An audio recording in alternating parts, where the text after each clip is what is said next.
baru saja aku menyerahkan 530 juta untuk biaya operasi jantung ibu mertuaku, suamiku langsung menyodorkan surat cerai. Tanda tangani. Tanggung jawabmu di rumah ini sudah selesai. Aku tidak membantah, dan persetujuanku yang begitu cepat membuatnya sangat terkejut. Namaku Dita, usiaku kini memasuki kepala 3, bekerja sebagai kepala akuntan di sebuah perusahaan swasta. Selama bertahun-tahun menjadi menantu, akulah yang selalu menjadi tulang punggung finansial utama dalam keluarga. Bukan karena aku ingin pamer, tapi karena jika bukan aku yang maju, tidak ada lagi yang bisa diandalkan. Ibu mertuaku, Ibu Lestari, divonis menderita penyakit jantung parah pada awal tahun itu. Dokter berkata, jika tidak segera dioperasi, risikonya sangat tinggi. Namun, biaya operasinya membuat seluruh keluarga kami gentar. 530 juta. Angka yang sangat besar bagi siapapun. Tapi bagi keluarga suamiku, jumlah itu nyaris mustahil. Saat dokter memberitahukan biayanya, seisi ruangan hening. Brahma, suamiku, adalah yang pertama angkat bicara, tapi kalimatnya membuat sekujur tubuhku dingin. Biar saya pikirkan dulu. Setelah berkata begitu, dia terdiam, tidak bertanya lebih lanjut, dan tidak menawarkan solusi apapun. Saudara-saudaranya yang lain punya 1001 alasan. Ada yang mengaku sedang mencicil pinjaman bank, ada yang berkata masih harus membiayai anak-anak yang masih kecil, ada pula yang hanya menghela napas sambil berkata ekonomi sedang sulit, entah harus cari uang dari mana. Pada akhirnya, semua mata tertuju padaku. Tidak ada yang mengatakannya secara langsung, tapi semua orang diam-diam memahaminya. Menantu perempuanlah yang harus menanggungnya. Aku tidak bereaksi, hanya mengangguk dalam diam. Malam itu, aku duduk sendirian di ruang tamu, memandangi buku tabungan yang telah kukumpulkan selama bertahun-tahun. Itu adalah dana darurat yang kusiapkan untuk diriku sendiri, pegangan jika suatu saat terjadi sesuatu yang tidak diinginkan. Tapi pada akhirnya, aku tetap menariknya. Uangnya tidak cukup.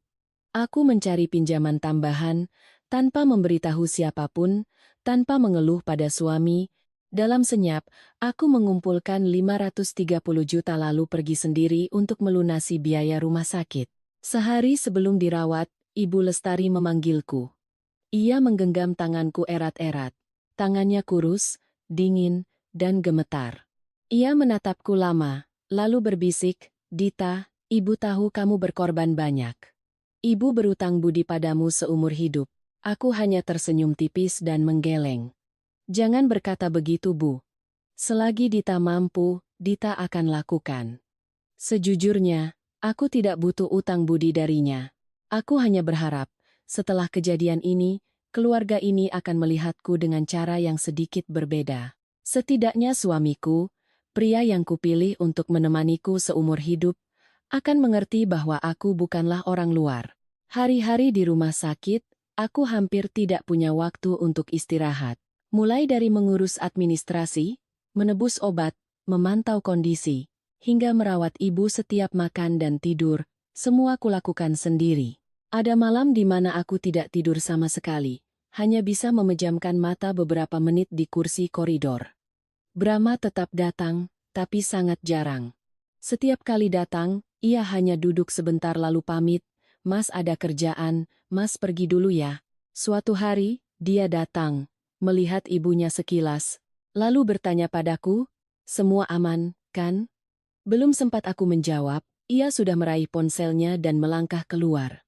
Aku memandanginya, hatiku terasa sedikit pedih, tapi kemudian aku mencoba menghibur diri. Mungkin dia sedang stres, mungkin dia juga lelah. Pada hari operasi, aku berdiri di luar ruang bedah selama berjam-jam. Tanganku dingin sekali, telapak tanganku basah oleh keringat.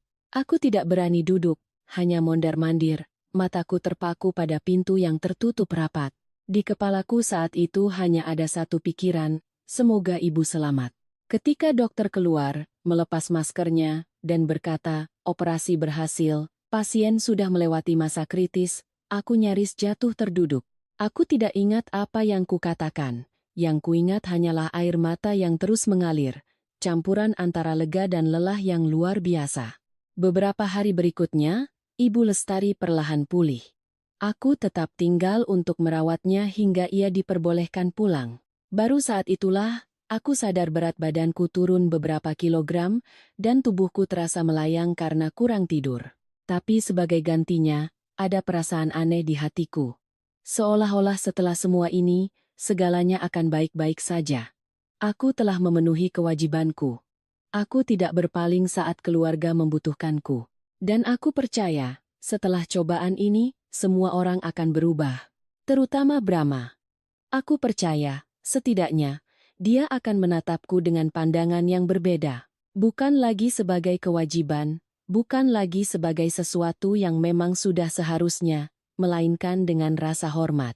Aku begitu percaya, dan keyakinan itulah yang pada akhirnya paling menyakitiku. Orang bilang, hidup ini tidak selalu membalas kebaikan kita dengan kebaikan yang setimpal.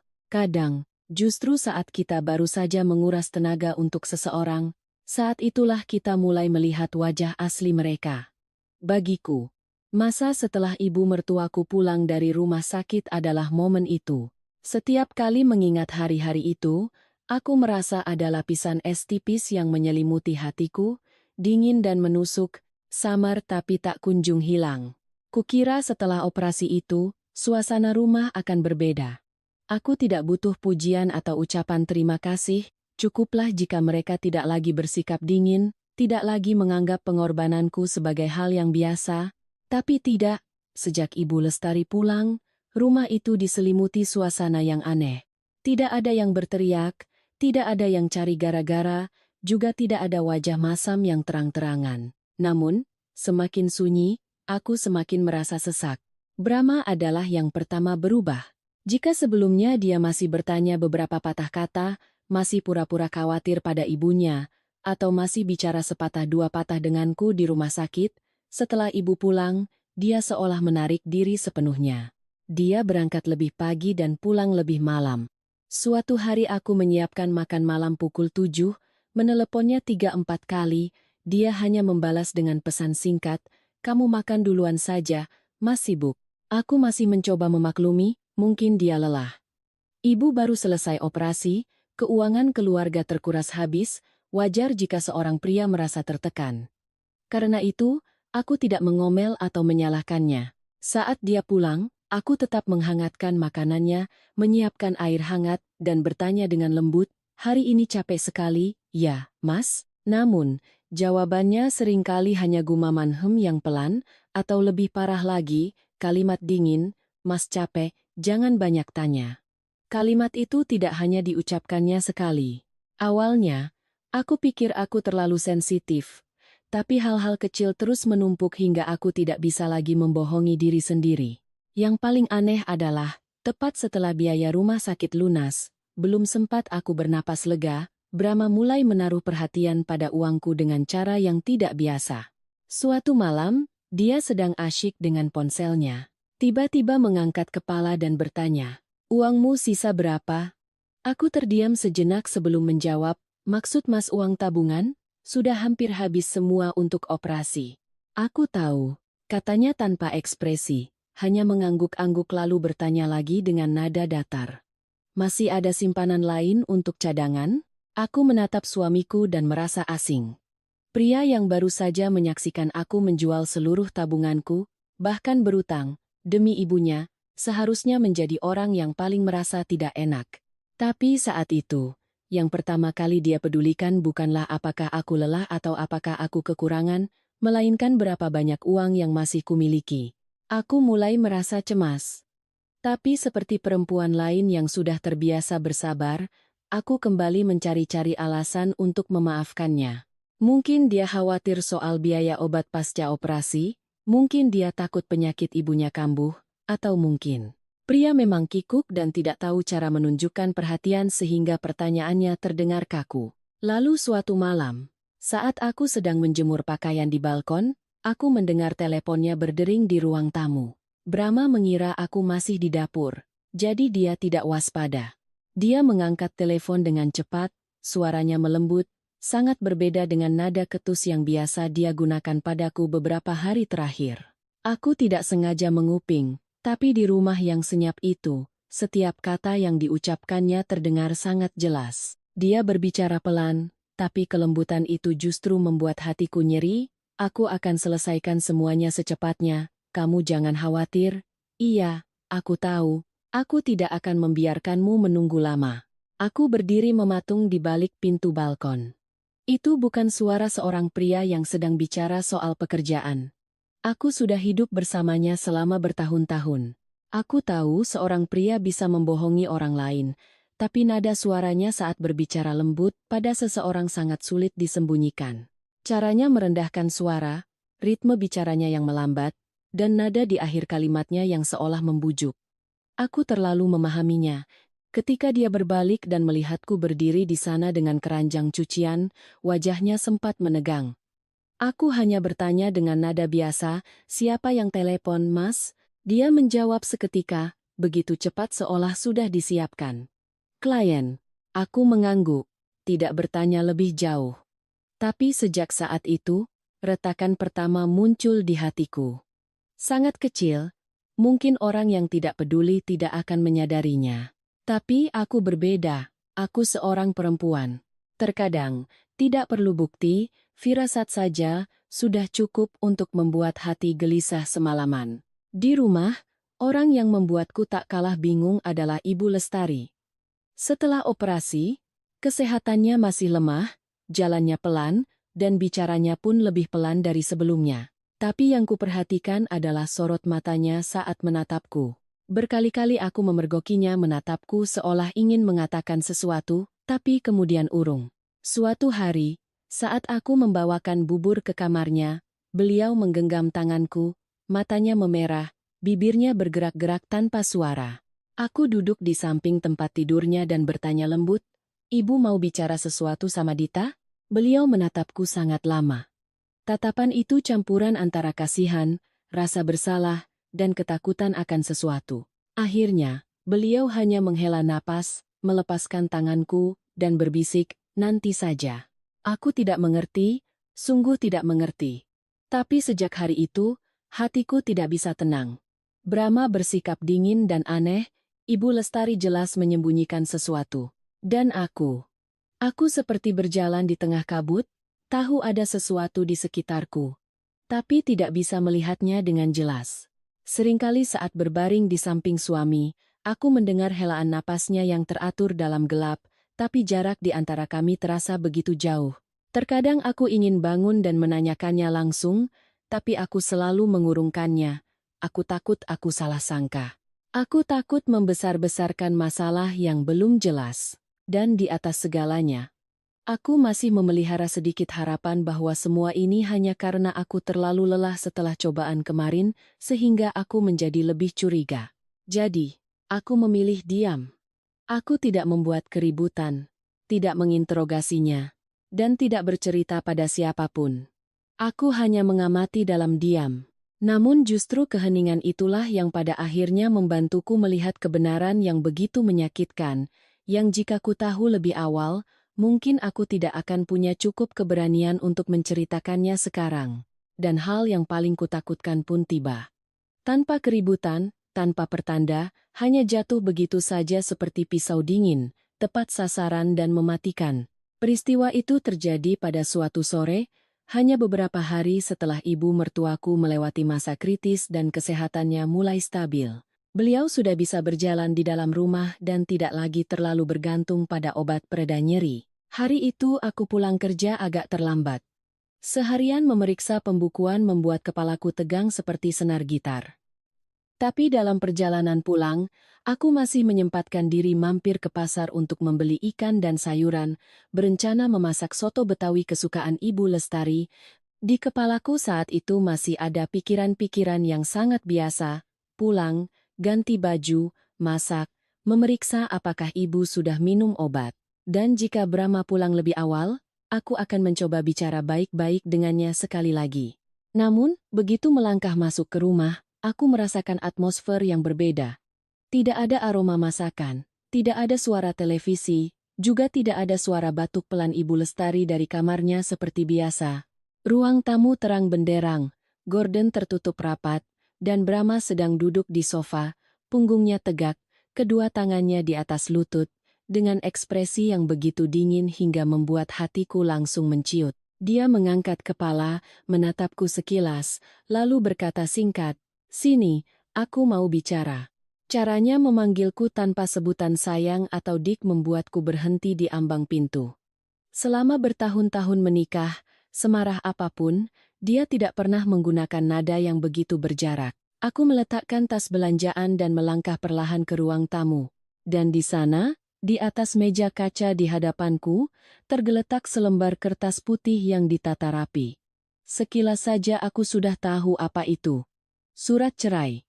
Jantungku serasa berhenti berdetak selama beberapa detik, mataku terpaku pada tulisan di bagian atas surat itu, lalu turun ke bagian paling bawah. Di sana, sudah ada tanda tangan Brahma, goresannya tegas dan jelas, tanpa keraguan sedikit pun. Artinya, dia sudah mempersiapkan ini sejak lama.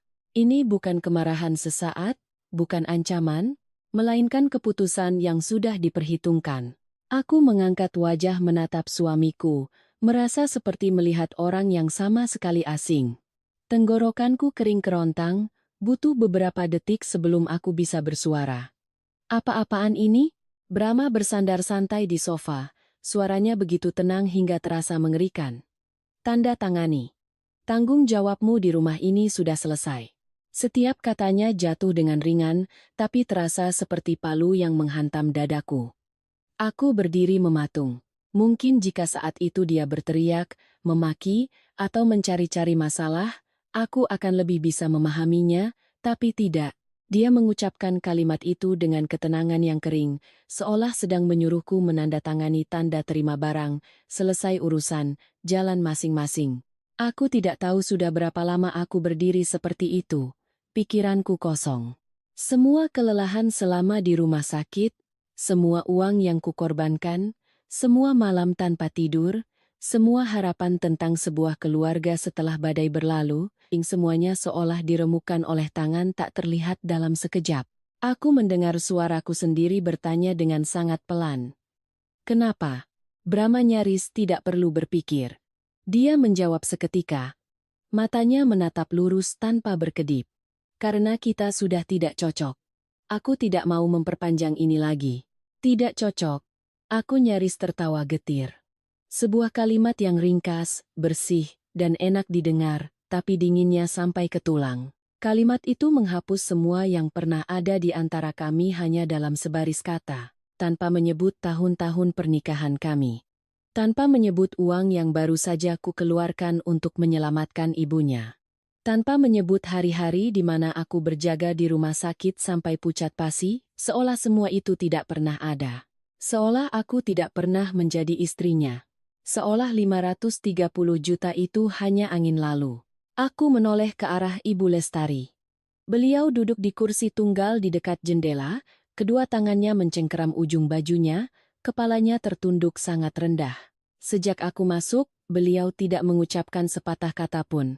Begitu juga sekarang. Beliau hanya duduk diam, wajahnya pucat pasi, matanya menatap lantai, tidak berani mengangkat kepala untuk menatapku barang sekalipun. Sikapnya yang menunduk itu bahkan lebih menyakitkan daripada kata-kata Brahma. Karena dengan melihatnya saja, aku mengerti. Beliau sudah tahu sebelumnya. Mungkin beliau tidak setuju, mungkin beliau merasa serba salah, tapi beliau tahu dan memilih diam. Perasaan dingin merayap di punggungku. Rasa sakitku bukan lagi sakit yang meledak-ledak, melainkan sakit yang menusuk dalam ke setiap serat daging. Ternyata tatapan menghindar itu, kalimat-kalimat yang terputus, semua itu bukan imajinasiku. Mereka sudah tahu segalanya. Hanya aku yang menjadi orang terakhir yang diletakkan di papan catur ini. Brahma mungkin melihatku belum juga menyentuh surat itu, jadi nadanya mulai sedikit meninggi. "Cepat tanda tangan, biar tidak buang-buang waktu kita berdua." Perlahan aku kembali menatapnya. Pria ini adalah pria yang pernah menggenggam tanganku di hari pernikahan, yang pernah berkata seberat apapun hidup nanti, dia tidak akan membiarkanku menderita. Pria yang beberapa hari lalu masih berdiri di rumah sakit melihatku pontang-panting demi ibunya. Tapi sekarang, dia duduk di hadapanku, mendesakku menandatangani surat cerai dengan raut tidak sabar seolah sedang menunggu utang lunas. Aku tidak menangis. Mungkin karena rasa sakitnya sudah melampaui batas air mata. Aku hanya bertanya sangat pelan, tapi setiap katanya jelas. Mas yakin? Brahma menatapku lurus, tanpa berkedip, lalu mengangguk seketika. Tanpa sedetik pun keraguan, tanpa sedikit pun kelembutan, tanpa ekspresi seorang pria yang merasa bersalah karena telah mengkhianati istrinya, hanya ada sikap dingin yang kejam. Saat itu, aku mengerti segalanya. Aku mengerti bahwa pernikahan ini bukan lagi retak, tapi sudah membusuk entah sejak kapan. Aku mengerti bahwa pria di hadapanku bukan lagi suamiku, dan aku mengerti bahwa di matanya, aku benar-benar hanyalah seseorang yang baru saja menyelesaikan tanggung jawab terakhirnya sebelum disingkirkan. Aku berdiri di depan surat cerai itu, dada terasa berat seolah ditindih batu, tapi hatiku tiba-tiba menjadi hening dengan cara yang menakutkan. Ada pengkhianatan yang saat terungkap akan memicu pertengkaran, air mata, dan jeritan. Tapi aku hanya merasakan kekosongan raksasa yang terbuka di dalam diriku. Aku tahu, sejak saat itu, ada sesuatu dalam diriku yang telah mati. Bukan cinta, melainkan kepercayaan. Ketika kepercayaan sudah mati, seseorang tidak punya tenaga lagi untuk berteriak. Mungkin karena itu, saat melihat anggukan tegas Brahma, aku menjadi anehnya tenang. Bukan tenang karena aku lebih kuat darinya, tapi karena saat itu aku sadar, jika aku masih menangis atau memohon, yang akan terinjak-injak lagi hanyalah diriku sendiri. Aku memandangi surat cerai di atas meja. Hanya beberapa lembar kertas tipis, beberapa baris ketikan singkat, tapi cukup untuk menghapus bertahun-tahun hidupku di rumah ini. Semua kesabaranku, semua yang pernah ku percaya sebagai keluarga, tanganku perlahan terulur, mengambil pulpen yang tergeletak di sampingnya. Mungkin Brahma juga tidak menyangka aku akan bereaksi seperti ini. Dia mengerutkan kening, sorot matanya menunjukkan sedikit keheranan. Mungkin dia sudah membayangkan aku akan memberondongnya dengan pertanyaan, menangis terseduh-seduh, atau memohon dan menyalahkannya, tapi tidak. Aku menarik kursi terdekat, duduk, membalik surat itu ke arahku, lalu menunduk dan menandatanganinya. Goresan pulpenku saat itu tidak gemetar. Aku sendiri, saat mengingatnya kembali, merasa aneh. Seseorang yang baru saja dikhianati mentah-mentah oleh suaminya, yang baru saja diusir dari rumah setelah menguras habis tabungannya untuk ibu mertua, seharusnya sangat kacau. Tapi tidak, aku menulis setiap goresan dengan sangat rapi dan jelas. Seolah yang menandatangani bukan seorang istri yang hatinya hancur, melainkan orang asing yang sedang menyelesaikan formalitas terakhir dengan masa lalunya. Setelah selesai, aku meletakkan pulpen di atas meja.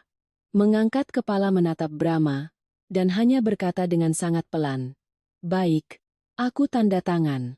Tapi jangan sampai kau menyesal." Begitu kalimat itu selesai, Brahma tertawa sinis, senyumnya menyeringai, separuh meremehkan, separuh menang. Dia menyandarkan punggungnya, melipat tangan di dada, lalu berkata dengan nada penuh cemooh, "Kamu pikir kamu sepenting itu? Jika ini terjadi di masa lalu, kalimat itu mungkin akan membuatku sesak napas." Tapi anehnya, saat itu aku hanya merasa dingin.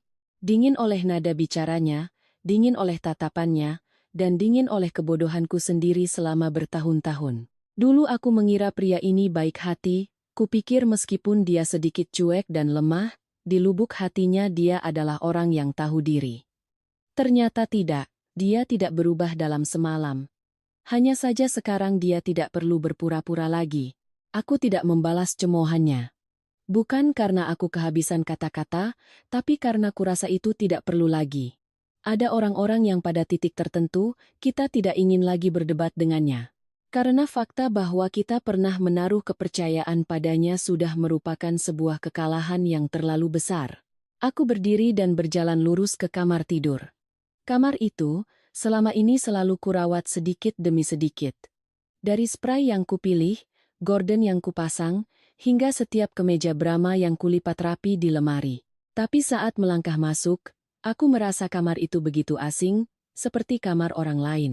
Aku membuka lemari, mengeluarkan koper kecil, dan diam-diam memasukkan beberapa setel pakaian, barang-barang pribadi, dan dokumen penting. Aku tidak mengambil banyak, juga tidak berniat melihat lagi apa saja di kamar itu yang kubeli, yang benar-benar milikku. Mungkin saat hati seseorang sudah dingin, ia tidak lagi peduli pada hal-hal remeh seperti itu. Selama aku berkemas, tidak ada seorang pun yang masuk. Tidak ada yang menahan, tidak ada yang bertanya, bahkan tidak ada basa-basi. Hanya ada suara resleting koper, suara laci dibuka dan ditutup, bergema kering di rumah yang sebelumnya kusebut sebagai istana. Aku membawa koperku keluar. Brahma masih duduk di posisi yang sama, matanya terpaku pada ponsel seolah kepergianku tidak ada hubungannya dengannya, sikapnya yang acuh tak acuh itulah yang menjadi tikaman terakhir. Itu membuktikan bahwa perceraian ini, pengusiran ini, baginya bukanlah hal yang menyakitkan. Itu hanyalah sebuah langkah yang sudah diperhitungkan. Aku berjalan melewati Ibu Lestari. Baru saat itulah beliau tiba-tiba mengulurkan tangan dan menggenggam pergelangan tanganku. Tangannya kurus dan dingin, gemetar begitu hebat hingga aku bisa merasakannya. Aku berbalik, beliau mengangkat wajah menatapku, matanya merah padam, suaranya parau. Dita, Ibu minta maaf. Hanya 4 kata. Tapi terdengar seolah keluar dari lubuk hatinya yang paling dalam. Mungkin beliau benar-benar merasa bersalah. Mungkin beliau sedih. Mungkin beliau juga tidak berdaya. Tapi aku tidak punya cukup hati lagi untuk menghiburnya. Ada permintaan maaf yang jika datang terlambat, tidak lagi punya kekuatan untuk memperbaiki apapun. Aku hanya menatapnya, tatapan yang tidak lagi menyiratkan celaan, juga tidak lagi sehangat dulu. Aku tidak mengucapkan kata-kata kasar, juga tidak bertanya mengapa beliau diam. Karena aku tahu, jawaban apapun saat itu tidak akan mengubah apapun. Beliau telah memilih diam saat aku paling membutuhkannya. Dan keheningan itu, bagiku, juga sebuah pilihan. Dengan lembut, aku menarik tanganku dari genggamannya. Tidak kasar, tidak kejam, tapi cukup untuk membuatnya mengerti bahwa sejak saat ini, segalanya telah berubah. Lalu aku menjinjing koperku dan melangkah keluar pintu. Saat pintu tertutup di belakangku, hal pertama yang kurasakan bukanlah sakit, melainkan kelegaan yang aneh. Seolah aku baru saja memutus tali yang selama ini mencekik leherku tanpa kusadari. Rumah itu, pernikahan itu, peran-peran yang kupaksakan untuk kujalani dengan sempurna, semuanya tiba-tiba tertinggal di belakang. Namun, perasaan lega itu tidak bertahan lama. Begitu menuruni anak tangga terakhir, aku sadar bahwa masalah ini tidak sesederhana perpisahan karena sudah tidak ada cinta, tidak ada orang yang baru saja menguras tabungannya untuk ibu mertua lalu langsung dicampakkan dengan dingin dan tergesa-gesa seperti ini jika tidak ada sesuatu yang lain di baliknya. Cara Brahma menatapku, caranya mendesakku, cara Ibu Lestari menunduk sepanjang waktu. Semuanya terlalu aneh. Aku berdiri di luar gerbang, menarik napas dalam-dalam. Angin sore meniup rambutku, terasa dingin, tapi kepalaku justru menjadi jernih. Aku tidak kembali masuk, juga tidak menelepon siapapun untuk berkeluh kesah. Aku hanya berjalan pergi dalam diam, membawa koper kecil dan kekosongan yang sangat besar di hatiku. Sejak saat itu, aku tahu aku tidak boleh bereaksi gegabah. Semakin sakit, aku harus semakin diam. Semakin marah, aku harus semakin jeli melihat. Karena firasatku saat itu mengatakan dengan sangat jelas. Masalah ini belum berakhir, dan apa yang menanti di depan mungkin jauh lebih buruk daripada surat cerai yang baru saja kutandatangani. 3 hari setelah meninggalkan rumah itu, aku pindah ke sebuah apartemen kecil yang kubeli sebelum menikah. Itulah satu-satunya tempat yang benar-benar atas namaku, dan satu-satunya tempat yang bisa kusebut sebagai pijakan saat itu. Apartemen itu hanya seluas 50 meter persegi, tidak mewah, perabotannya sederhana, tapi saat melangkah masuk, aku merasa bisa bernapas jauh lebih lega. Setidaknya di sini tidak ada tatapan dingin Brahma, tidak ada keheningan penuh rasa bersalah dari Ibu Lestari, dan tidak ada perasaan seperti baru saja diperas hingga kering lalu dibuang seperti barang tak berguna. 3 hari itu, aku hampir tidak bertemu siapapun. Aku mengambil cuti sementara, mematikan ponsel, dan hanya menjaga komunikasi dengan beberapa orang penting di kantor. Aku tidak menangis meraung-raung seperti yang orang bayangkan tentang seorang wanita yang baru saja bercerai. Aku hanya merasa kepalaku berat. Seolah ada ratusan kepingan puzzle yang saling berbenturan tapi belum bisa membentuk sebuah gambar. Pada hari ketiga, setelah semalaman nyaris tidak tidur, aku memutuskan untuk mengeluarkan kotak arsip ke tengah meja dan memeriksa kembali semua dokumen yang berkaitan dengan uang 1.530 juta itu. Aku sudah bertahun-tahun menjadi akuntan, terbiasa dengan angka dan terbiasa mencari kejanggalan dalam pembukuan. Hanya saja, selama ini aku selalu menggunakan ketelitian itu untuk pekerjaan. Untuk suamiku dan keluarganya, aku terlalu mudah percaya. Aku membuka satu persatu kwitansi, bukti transfer, dan tangkapan layar transaksi yang kusimpan, yang dulu kupikir akan berguna untuk mencocokkan biaya obat dengan pihak rumah sakit. Semakin kuteliti, aku menemukan satu hal yang sangat aneh. Semua bukti pembayaran menunjukkan namaku sebagai pembayar, tidak ada satu sen pun kontribusi dari keluarga suami. Hal itu sendiri bukanlah hal baru, tapi yang aneh adalah seluruh dana itu diterima dan dicatat dalam beberapa pos pengeluaran yang berbeda-beda. Sekilas terlihat wajar, tapi secara keseluruhan terasa sangat janggal. Aku duduk terdiam lama di depan layar ponsel, lalu membuka riwayat transfer bank yang sebelumnya tidak sempat kuperiksa dengan teliti karena terlalu lelah. Dan saat itulah, sebuah detail yang membuatku menahan napas muncul. Tepat pada hari aku mentransfer penuh 530 juta kepada Brahma untuk biaya rumah sakit, di rekeningnya ada sebuah utang yang dilunasi. Bukan pinjaman bank biasa, melainkan pembayaran dengan kode transaksi yang aneh. Jumlahnya besar, dan waktunya tepat setelah aku mentransfer uang. Aku menatap lekat-lekat baris transaksi itu, jantungku berdebar kencang. Jika 530 juta itu benar-benar untuk operasi Ibu Lestari, mengapa tepat pada hari yang sama Brahma bisa melunasi utang pribadinya? Apakah ini hanya kebetulan? Aku memaksa diriku untuk tenang. Profesiku mengajarkan, semakin rumit, semakin harus diurai satu persatu. Aku tidak berani mengambil kesimpulan. Aku hanya mencatat waktu, jumlah, dan kode transaksinya. Tapi sejak saat itu, sebuah pikiran dingin menyelinap ke kepalaku. Apakah uang yang kuberikan benar-benar digunakan untuk menyelamatkan ibu mertuaku, atau hanya sebagian dari sebuah rencana lain? Belum sempat aku merangkai lebih jauh, teleponku berdering. Nomor dari rumah sakit. Aku menatap layar sejenak sebelum mengangkatnya. Di seberang sana, suara seorang staf administrasi yang sopan. Ia mengatakan bahwa berkas operasi jantung Ibu Lestari perlu dilengkapi kembali karena ada ketidaksesuaian informasi pembayar. Ia berharap aku bisa datang ke rumah sakit hari itu juga jika memungkinkan. Mendengarnya, sekujur tubuhku mendingin. Ketidaksesuaian informasi pembayar. Sebuah kalimat biasa, tapi bagiku saat itu, kalimat itu seperti percikan api yang jatuh ke tumpukan kecurigaan yang sedang membara. Jika semua uang itu dariku, jika semuanya transparan seperti yang Brahma katakan, mengapa ada ketidaksesuaian? Dan mengapa rumah sakit meneleponku, bukan dia? Aku segera berganti pakaian dan mengemudi ke rumah sakit. Sepanjang jalan, tanganku mencengkeram setir begitu erat hingga memutih. Aku mencoba meyakinkan diri bahwa ini mungkin hanya kesalahan administrasi biasa, tapi semakin dekat, firasat burukku semakin kuat. Di loket administrasi, aku menyerahkan KTP dan menyebutkan nama pasien. Petugas itu memeriksa sejenak, lalu menanyakan beberapa data untuk verifikasi.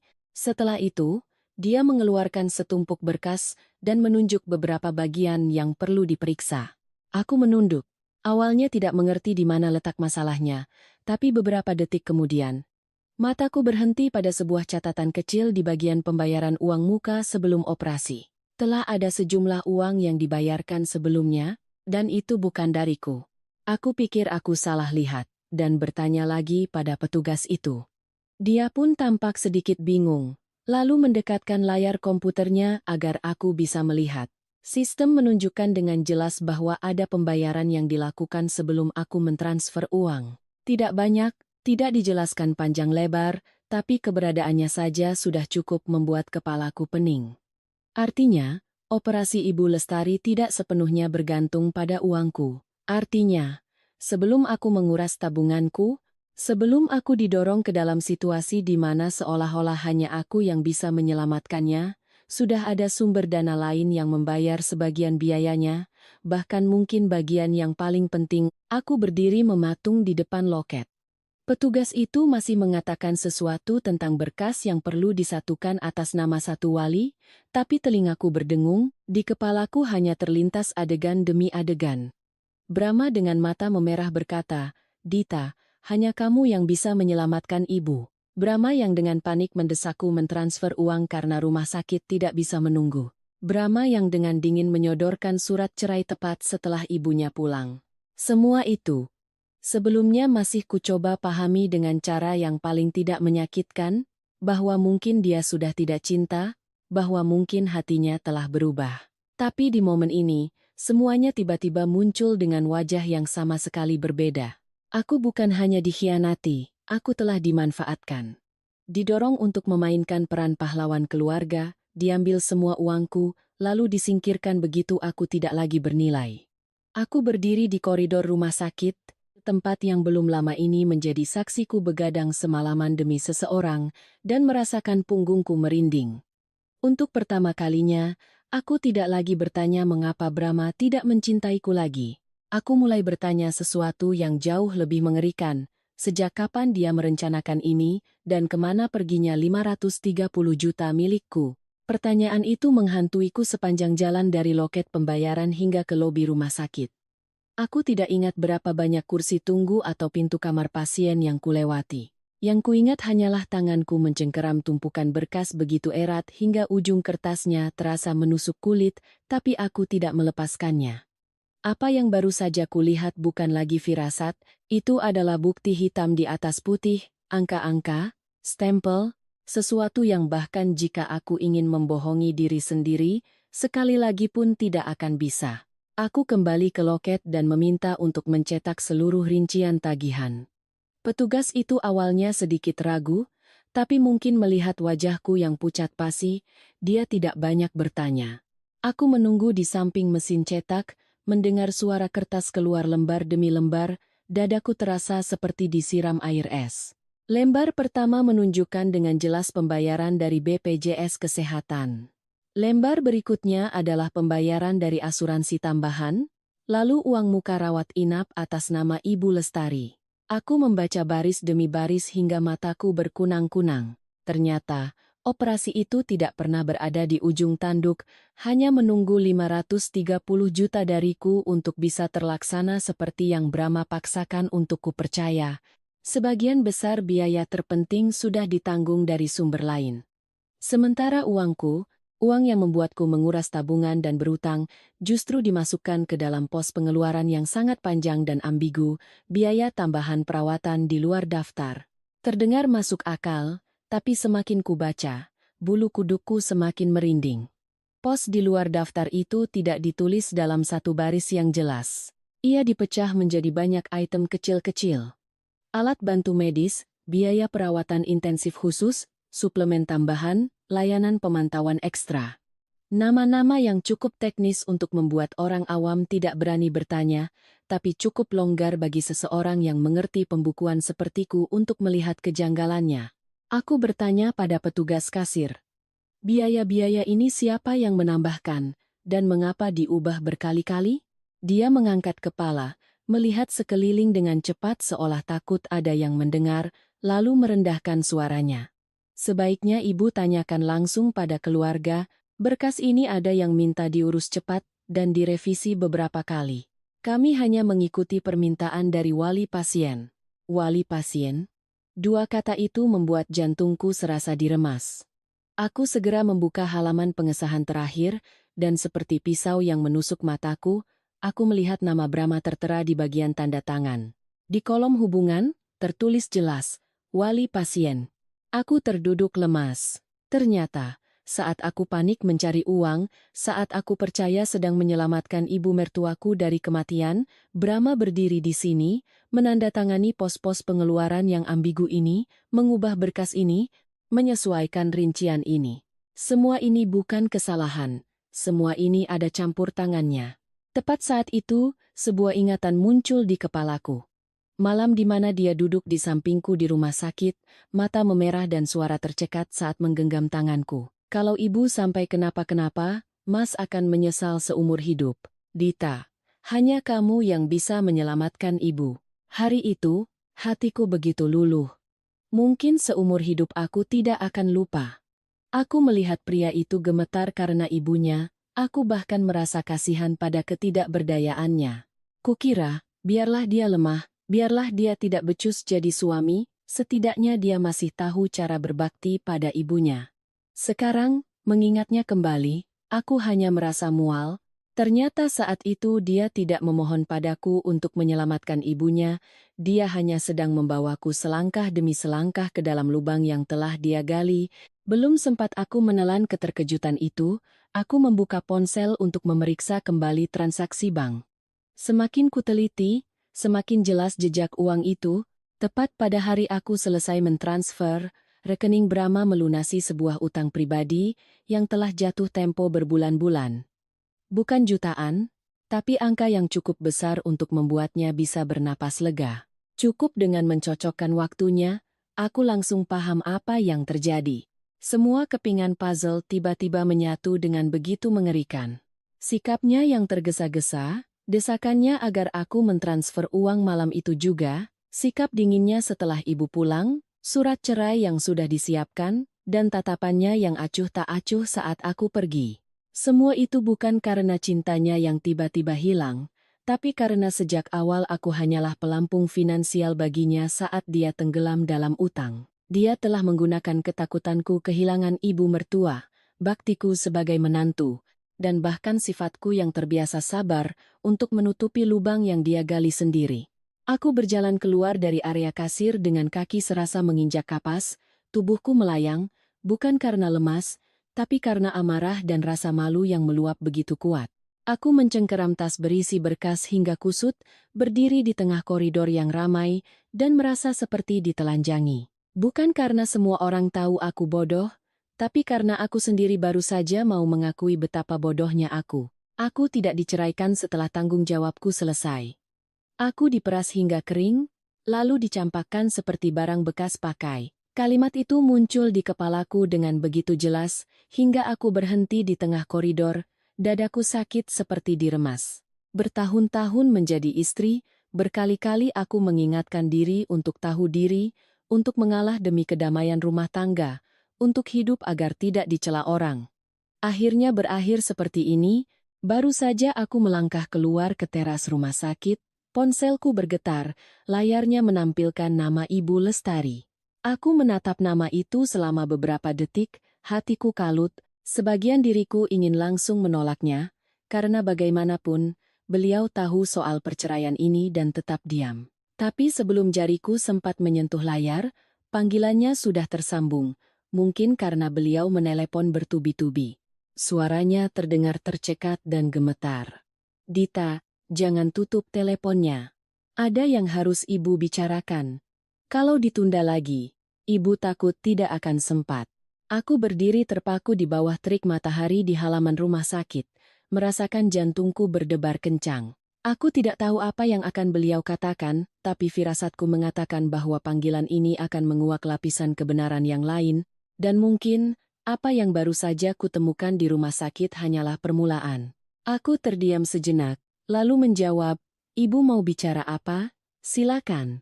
Di seberang sana, Ibu Lestari terengah-engah, suaranya terputus-putus seperti orang yang baru saja berlari. Beliau tidak bicara langsung di telepon, hanya memintaku menemuinya di sebuah warung bubur kecil di dekat taman belakang terminal lama. Beliau berpesan berulang kali, jangan datang ke rumah, jangan balas pesan juga. Langsung ke sana saja. Begitu ibu bisa keluar, ibu akan langsung ke sana. Caranya berbicara membuatku merasa ada sesuatu yang tidak beres. Aku tidak bertanya lebih jauh. Setelah menutup telepon, aku berdiri lama di pinggir jalan. Matahari terasa menyengat, lalu lintas ramai, tapi di kepalaku hanya ada satu pikiran. Jika setelah semua yang baru saja kutemukan, Ibu Lestari masih harus menemuiku diam-diam di luar, Maka apa yang akan beliau katakan pastilah bukan masalah sepele lagi. Aku tiba di warung bubur hampir 20 menit lebih awal. Warung itu kecil dan tua, terletak di bawah pohon rindang, dengan meja dan kursi plastik rendah. Pengunjungnya tidak ramai. Aku memilih tempat duduk paling dalam, menghadap ke pintu. Hatiku kacau, tapi aku berusaha tetap tenang. Tak lama kemudian, aku melihat Ibu Lestari masuk. Baru beberapa hari tidak bertemu, beliau tampak jauh lebih tua. Tubuhnya kurus, bahunya membungkuk, dan langkahnya bahkan lebih lambat daripada saat baru keluar dari rumah sakit. Begitu melihatku, matanya langsung memerah. Aku berdiri, menarik kursi untuknya, dan memesan semangkuk bubur hangat, tapi beliau hanya menggeleng. Kedua tangannya diletakkan di atas meja, gemetar begitu hebat hingga sendok kecil yang tergeletak di sana beradu dengan mangkuk, menimbulkan suara gemerincing. Lalu beliau menangis. Bukan tangisan yang dibuat-buat untuk mencari simpati, bukan juga air mata yang palsu. Beliau menangis seperti seseorang yang sudah menahan beban hingga batasnya. Penuh rasa sakit, takut, dan malu. Aku duduk diam menatapnya, tidak berkata apa-apa. Di hatiku masih ada sisa-sisa dingin dari kejadian kemarin, jadi aku tidak bisa langsung melunak. Cukup lama kemudian, beliau baru memberanikan diri mengangkat kepala, suaranya serak. "Dita, Ibu minta maaf. Ibu tahu sekarang semua sudah terlambat, tapi kalau hari ini Ibu masih diam, Ibu tidak punya muka lagi untuk hidup." Aku menatapnya dan bertanya langsung. "Sejak kapan Ibu tahu?" Ibu Lestari menunduk, kedua jarinya saling meremas. "Ibu tidak tahu semuanya dari awal seperti yang kamu kira. Ibu hanya tahu Brahma bilang kamu yang berinisiatif menanggung semua biayanya. Katanya, kamu ingin berbakti, supaya nanti tidak ada yang bilang kamu menantu yang tidak peduli. Ibu pikir kamu benar-benar ikhlas." Aku terdiam. Ternyata, bahkan dalam hal ini, Brahma telah membangun citra yang baik untuk dirinya. Dia tidak hanya menipuku, tapi juga menggunakan kebaikanku sebagai tameng untuk menipu ibunya sendiri. Aku tersenyum pahit, senyum yang bahkan terasa memuakkan bagi diriku sendiri. "Ikhlas? Jadi karena itu Ibu diam saja saat aku dipaksa menandatangani surat cerai?" Mendengar pertanyaanku, Ibu Lestari kembali terisak. "Ibu salah, Dita. Ibu benar-benar salah." Tapi saat itu Ibu tidak menyangka dia bisa sejahat itu. Ibu pikir kalian hanya bertengkar biasa, dia hanya sedang emosi sesaat. Ibu tidak tahu dia sudah merencanakan semuanya. Aku tidak menyahut, kubiarkan beliau melanjutkan. Mungkin beliau sadar, jika tidak menceritakan semuanya hari ini, tidak akan ada kesempatan lagi. Beliau bercerita, 2 hari setelah pulang dari rumah sakit, suatu malam beliau bangun untuk ke kamar mandi. Saat melewati ruang tamu, beliau mendengar Brahma sedang berbicara di telepon di balkon. Awalnya beliau tidak peduli, tapi karena suara putranya terdengar sangat aneh, beliau berhenti. Brahma berbicara sangat pelan, tapi nada puasnya tidak bisa disembunyikan. Beliau menatapku, bibirnya gemetar, lalu mengulangi setiap kata seolah takut salah mengingat. Dia bilang, "Sudah beres, dia sudah tanda tangan. Kamu tenang saja, sekarang aku lega sekali." Punggungku terasa dingin. Meskipun aku sudah menduga ada wanita lain, mendengar kalimat itu langsung dari mulut Ibu Lestari tetap terasa seperti pisau yang mengiris sisa-sisa kepercayaanku. Aku bertanya perlahan, "Siapa wanita itu?" Beliau menjawab dengan suara lirih, "Vina." Ibu dengar jelas nama itu. Aku membeku. Nama itu sama sekali asing bagiku, tapi itu saja sudah cukup untuk membuatku sadar bahwa semua ini sudah jauh melampaui sekadar berubah hati. Brahma bercerai bukan karena bosan, dia bercerai karena sudah punya tempat lain untuk dituju. Ibu Lestari melanjutkan, saat itu beliau pikir salah dengar, atau mungkin itu hanya urusan bisnis. Tapi beberapa hari kemudian, saat mencari obat di lemari, beliau tidak sengaja menemukan setumpuk dokumen di laci Brahma. Di dalamnya, ada surat perjanjian uang muka sebuah apartemen. Nama penerimanya bukan putranya, melainkan Vina. Mendengar itu, kepalaku pening.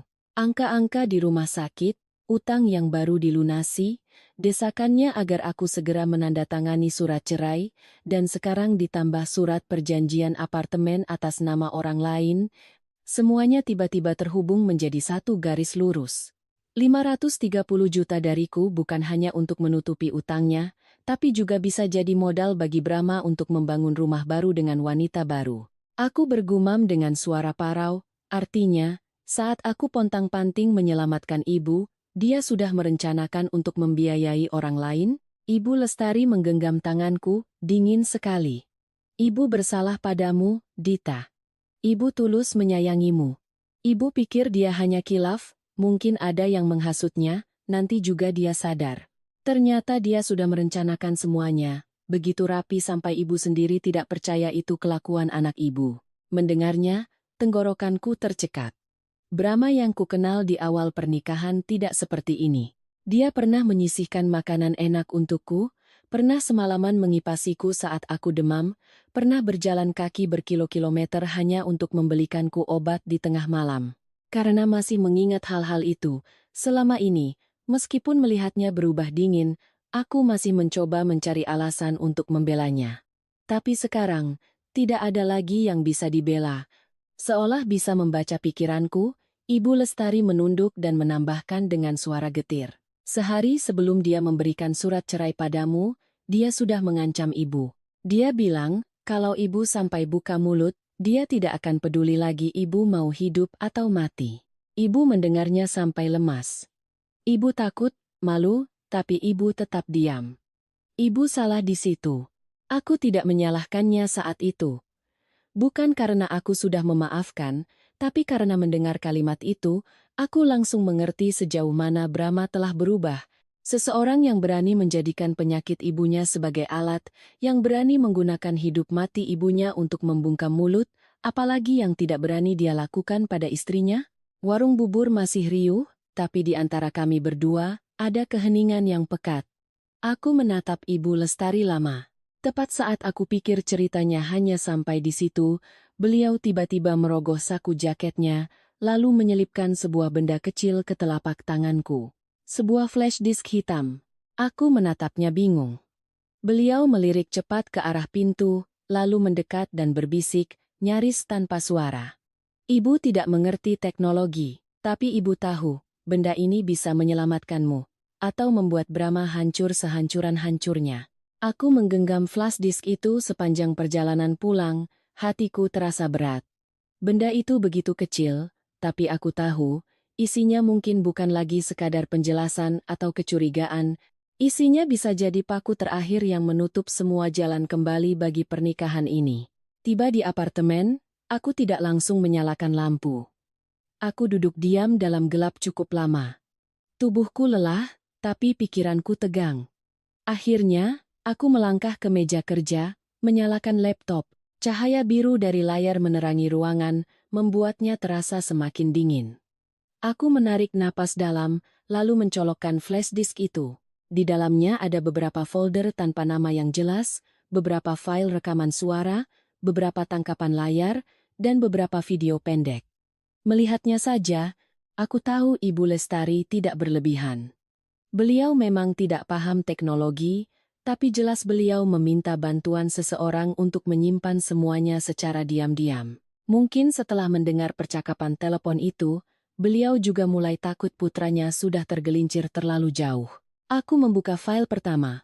Sebuah rekaman suara pendek. Di latar belakang, terdengar suara kipas angin. Lalu suara seorang wanita. Baru beberapa kata. Aku sudah bisa menebak itu Vina. Nada bicaranya yang sinis dan manja. Dia tertawa mengejek. Kalau kamu terus-terusan lembek begini, kapan bisa lepas dari dia? Perempuan yang pintar cari uang biasanya susah dilepaskan. Aku terpaku di depan layar. Aku tidak tahu apa lagi yang kuharapkan.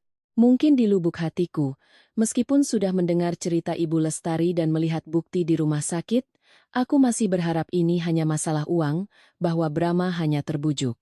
Tapi tidak. Kalimat itu menghancurkan sisa-sisa penghiburanku. Belum sempat aku pulih, suara Brahma menyusul, begitu tenang hingga mengerikan. Biar saja dia kuras dulu uangnya. Setelah ibu operasi dan utangku beres, buat apa lagi mempertahankan dia? Tanganku gemetar hebat. Aku harus menghentikan rekaman itu karena tidak sanggup lagi mendengarnya. Ruangan sunyi senyap, hanya detak jantungku yang terdengar. Aku menatap layar laptop, pandanganku mengabur. Ternyata surat cerai itu bukan karena emosi sesaat, bukan sekadar karena cinta yang hilang. Itu adalah langkah terakhir dari sebuah rencana yang telah mereka susun sejak lama. Jauh sebelum Ibu Lestari naik ke meja operasi, jauh sebelum aku semalaman berjaga di koridor, jauh sebelum aku menjual tabunganku dan berutang untuk mengumpulkan 530 juta. Aku terdiam lama sebelum berani membuka file berikutnya. Kali ini sebuah video pendek, direkam dari sudut atas lemari, mengarah ke ruang tamu. Wajahnya tidak terlihat jelas, tapi suaranya tidak mungkin salah. Vina bertanya dengan nada waspada. Kalau nanti dia bikin ribut, bagaimana? Lalu terdengar Brahma tertawa sinis. Tawa yang sama yang pernah kudengar saat dia meremehkan orang lain, tapi tak pernah kusangka akan ditujukan untukku. Dia itu hidup demi gengsi dan sayang sekali sama ibuku. Nanti kalau dicampakkan, paling dia cuma bisa menelan air matanya sendiri dan pergi. Mendengarnya, kedua tanganku terasa dingin, ternyata dia begitu memahamiku. Dia tahu aku akan diam. Tahu aku tidak akan membuat keributan. Tahu aku hidup dalam aturan sehingga sesakit apapun, aku tidak akan berani menangis di jalanan atau melabrak orang. Dia tahu segalanya, dan karena tahu, dia berani menusuk tepat di titik terlemahku, lalu menunggu aku jatuh. Aku membuka folder foto. Isinya tangkapan layar pesan, bukti transfer, lalu mataku berhenti pada sebuah bukti transfer. Tanggalnya sama dengan hari aku membayar biaya rumah sakit. Jumlahnya sangat besar. Penerimanya, Vina. Keterangannya singkat, uang muka apartemen. Sisanya aku urus nanti, aku terpaku. 530 juta milikku. Uang yang dengan susah payah kukumpulkan untuk menyelamatkan ibu mertuaku. Uang yang membuatku keluar dari pernikahan ini nyaris tanpa apa-apa. Uang itu tidak hanya digunakan Brahma untuk membayar utang, dia juga menggunakannya untuk membeli apartemen bagi selingkuhannya.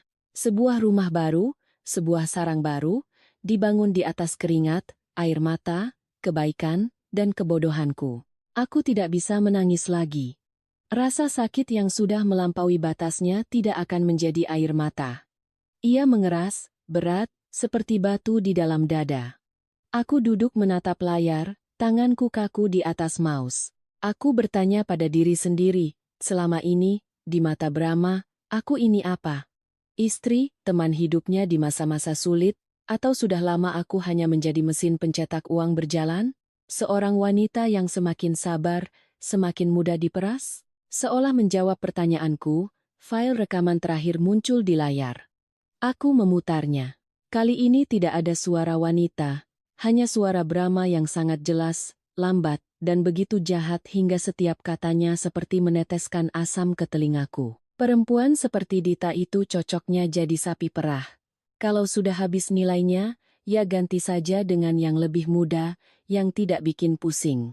Aku sontak berdiri, kursi di belakangku terdorong dan jatuh dengan bunyi keras, tapi aku nyaris tidak mendengarnya. Telingaku berdengung, wajahku memanas, seluruh tubuhku gemetar, bukan lagi karena lemah, tapi karena amarah yang akhirnya meledak. Semua rasa sakit, malu, dan getir sejak menerima surat cerai itu, semuanya tersulut oleh kalimat terakhir itu. Ternyata begitu. Bukan aku yang tidak cukup baik, bukan aku yang salah, bukan pernikahan ini yang berakhir dengan sendirinya.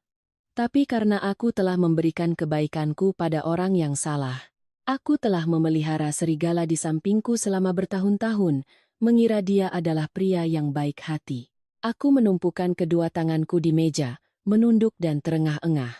Cukup lama kemudian, aku baru mengangkat kepala, melihat pantulan diriku yang samar di layar yang gelap, wajahku pucat, mataku kering, tapi hatiku tidak lagi kalut seperti beberapa hari sebelumnya. Untuk pertama kalinya sejak diusir dari rumah, aku tidak lagi berpikir untuk bertanya pada Brahma mengapa dia melakukan ini. Pertanyaan itu tidak ada artinya lagi. Mengetahui alasannya hanya akan membuatku semakin terhina. Perlahan aku mengangkat kursi yang jatuh, duduk kembali. Tanganku masih gemetar, tapi pikiranku sejernih kristal. Aku menatap lekat-lekat flash disk itu, file-file yang masih terbuka di layar, lalu hanya satu hal yang terlintas di benakku. Baik, kau sudah berakting sejauh ini. Kali ini, akan kutunjukkan padamu apa artinya kehilangan segalanya. Keesokan paginya, saat membuka mata, hal pertama yang kulakukan bukanlah menangis atau menelepon Brahma untuk memakinya. Aku berbaring diam menatap langit-langit kamar, lalu berkata pada diri sendiri bahwa mulai sekarang, aku tidak boleh bertindak seperti wanita yang dikhianati dan dikuasai amarah. Dengan orang seperti Brahma, semakin aku marah, semakin dia punya alasan untuk menuduhku picik, mantan istri yang tidak bisa move on. Aku sudah sekali diperdaya karena kepercayaan, aku tidak akan jatuh untuk kedua kalinya karena emosi. Aku bangun pagi, membuat secangkir kopi kental, lalu duduk di meja kerja. Di atas meja, ada tumpukan rekening koran, cetakan tangkapan layar dari flash disk, transkrip rekaman suara, dan berkas dari rumah sakit. Dengan teliti, aku memisahkan semuanya, menandai setiap tanggal, setiap transaksi, setiap kejanggalan. Semakin kulakukan, kepalaku semakin dingin. Saat emosi surut, kebenaran tampak begitu jelas dan mengerikan. Menjelang siang, aku menelepon seorang teman lama bernama Rian. Kami kenal sejak kuliah, sekarang dia menjadi pengacara yang khusus menangani sengketa perdata dan keuangan.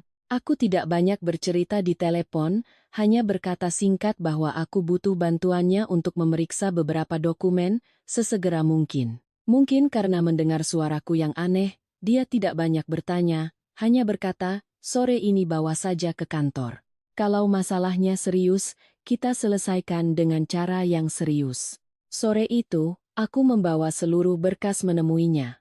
Rian membacanya lama sekali. Wajahnya semakin lama semakin serius.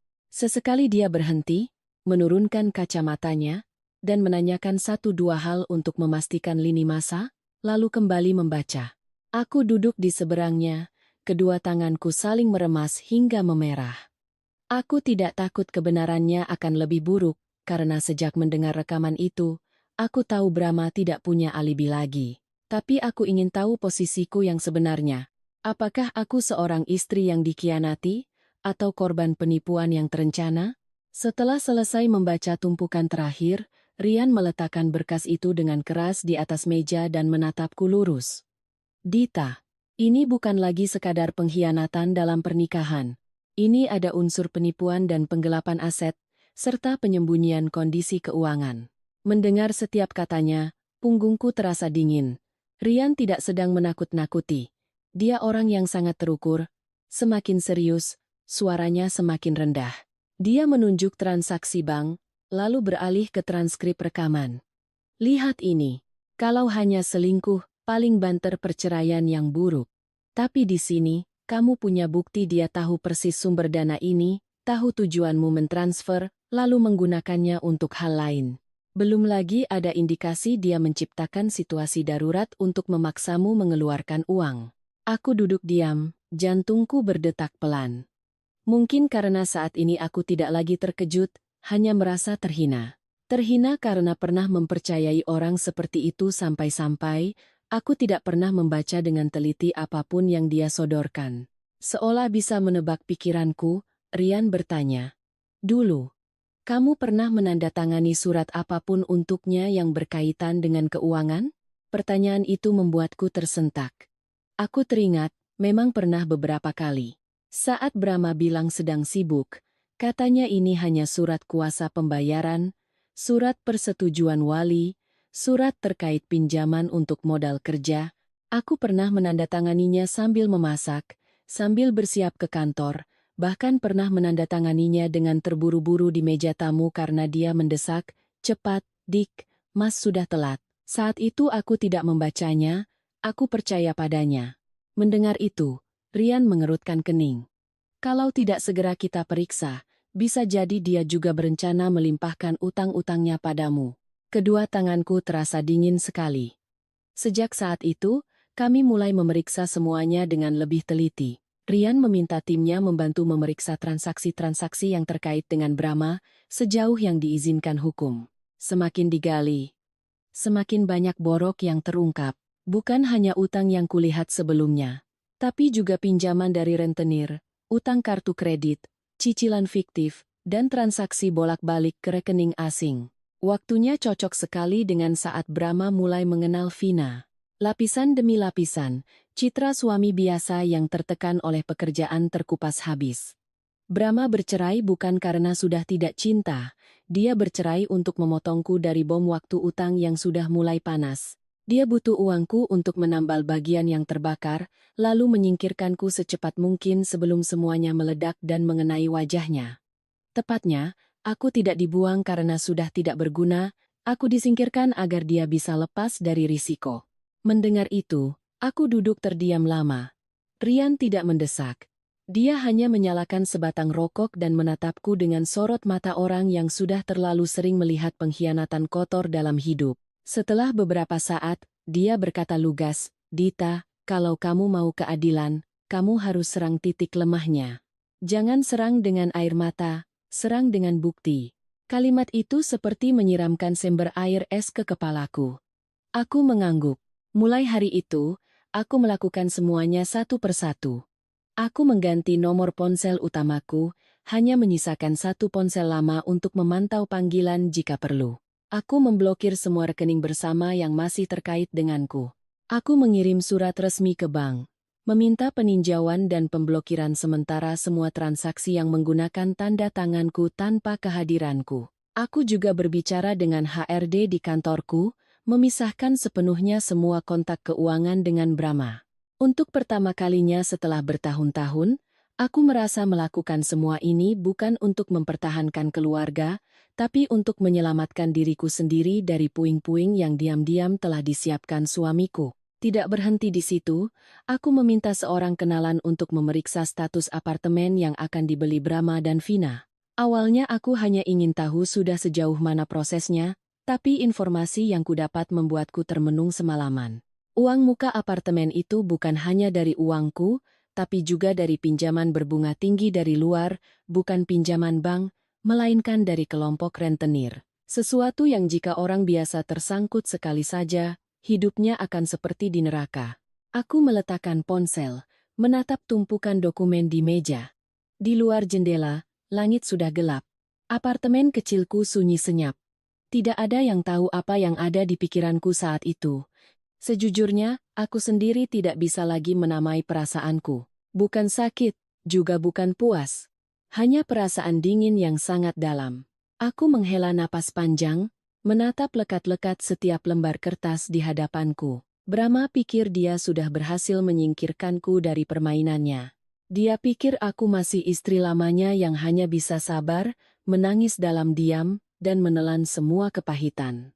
Tapi dia tidak tahu. Mulai saat ini, segalanya telah berubah. Mulai saat ini, akulah yang memegang pisau. Kukira setelah aku mulai mengunci semua akses, Brahma akan tetap mempertahankan sikap dinginnya untuk beberapa waktu. Tapi tidak. Baru sehari setelah aku dan Rian menyelesaikan sebagian besar dokumen, ponsel lamaku terus berdering. Semuanya dari Brahma. Panggilan pertama tidak kuangkat. Yang kedua kubiarkan. Yang ketiga, aku menatap nama itu sejenak, lalu mengangkatnya. Bukan karena aku masih ingin bicara, tapi karena aku ingin tahu, sampai sejauh ini, drama apa lagi yang akan dimainkan oleh orang yang pernah melemparkan surat cerai ke wajahku. Suara Brahma di seberang sana sangat berbeda. Tidak ada lagi nada sinis dan meremehkan, juga tidak ada lagi raut tidak sabar. Dia merendahkan suaranya dengan kepalsuan yang kentara. "Dita, masalah kita selesaikan baik-baik saja, ya? Mas tidak mau semuanya jadi makin runyam." Mendengarnya, aku nyaris tertawa.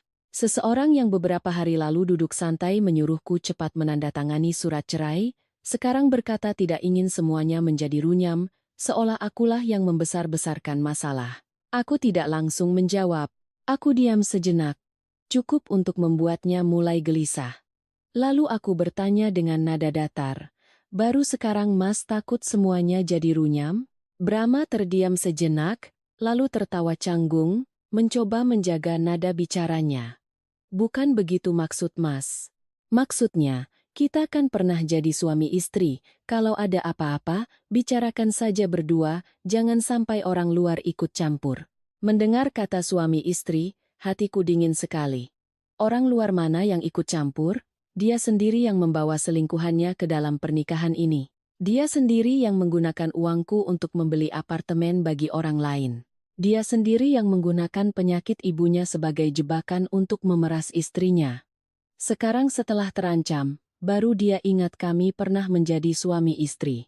Aku tidak mau membuang-buang kata, dan langsung menutup telepon. Tapi sore itu juga, Ibu Lestari menelepon. Kali ini suaranya bukan lagi gemetar karena rasa bersalah seperti di warung bubur, melainkan karena panik. Begitu kuangkat, beliau terengah-engah, "Dita, ada orang-orang bertato datang ke rumah. Mereka menggedor-gedor pintu, memaki-maki, mencari Brahma untuk menagih utang." Ibu takut sekali. Aku menggenggam ponsel erat-erat, darahku terasa mengalir terbalik. Jadi, utang yang kulihat di dokumen itu hanyalah puncak gunung es. Uang rupiah 530 juta dariku, tidak cukup untuk menutupi semua lubang yang digali Brahma. Setelah menyingkirkanku, dia masih terus berutang, terus menjerumuskan dirinya ke dalam lumpur hanya untuk menjaga citra di hadapan Vina dan memimpikan rumah baru. Ibu Lestari bercerita dengan terbata-bata, isak tangisnya terdengar di sela-sela kalimat. Orang-orang itu berteriak-teriak di depan gerbang, memanggil nama Brahma, dan mengancam akan datang ke kantornya jika dia terus bersembunyi. Tetangga mulai keluar untuk melihat, dan beliau hanya bisa mengunci pintu, duduk memeluk dada di ruang tamu sambil gemetaran. Setelah menutup telepon, aku duduk terdiam lama. Jika ini terjadi di masa lalu, mungkin aku akan panik, menelepon Brahma untuk bertanya, dan berpikir bahwa bagaimanapun kami pernah satu keluarga. Tapi kali ini perasaanku sangat berbeda. Tidak ada lagi rasa iba, tidak ada lagi insting untuk menolong, hanya ada ketenangan yang dingin. Karena aku tahu betul, jika hari ini aku melunak, besok aku sendiri yang akan ditarik kembali ke dalam lubang itu. Malamnya, aku menerima telepon lain. Bukan dari Ibu Lestari, tapi dari Brahma sendiri. Kali ini dia tidak berbelit-belit, suaranya lebih keras, lebih lelah, dan menunjukkan kepanikan seseorang yang sudah terpojok. Aku tidak mendengarkan semuanya, tapi dari beberapa kalimat yang terputus-putus, aku paham bahwa Vina sudah mulai membuat ulah. Dia tidak bersimpati atau menghibur seperti selingkuhan yang manis saat prianya masih punya uang. Sebaliknya, dia menekan Brahma lebih keras dari sebelumnya. Aku nyaris bisa membayangkan suara melengkingnya dari cerita Brahma yang tergesa-gesa. Dia tidak mau tinggal di kos lagi. Dia bilang aku sudah janji memberinya kehidupan yang layak. Dia bilang tidak mau selamanya bersama pria yang hanya bisa berjanji. Aku mendengarkannya, dan hanya merasa lucu. Itulah wanita yang Brahma anggap layak untuk mengkhianati istri, menguras uangku, dan berutang sana-sini demi mempertahankannya. Saat utang sudah di depan mata, yang pertama kali dia pedulikan bukanlah apakah Brahma punya jalan keluar, tapi kapan dia bisa pindah ke apartemen baru. Terjepit dari dua sisi, Brahma mulai panik. Sekitar pukul 10 malam, saat aku baru selesai mandi, tiba-tiba terdengar suara gedoran keras di pintu. Tanpa perlu melihat dari lubang intip, aku sudah tahu siapa itu.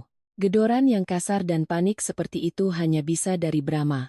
Aku mengenakan jubah mandi, lalu berjalan ke pintu. Aku tidak langsung membukanya. Dia menggedor lagi beberapa kali, suaranya merendah tapi tidak bisa menyembunyikan kepanikannya. "Dita, buka pintunya. Aku tahu kamu di dalam." Aku membuka kunci. Begitu pintu terbuka sedikit, aroma keringat, rokok, dan keputusasaan langsung menyeruak masuk. Brahma berdiri di koridor, baru beberapa hari tapi penampilannya begitu kuyu. Matanya cekung, brewoknya tidak terurus, kemejanya kusut. Tidak ada lagi sisa-sisa kesombongan saat dia meletakkan surat cerai di meja, juga tidak ada lagi nada datar seorang perencana ulung. Di hadapanku adalah seorang pria yang hampir hancur. Dia menatapku lekat-lekat, mencoba berbisik agar tidak didengar tetangga.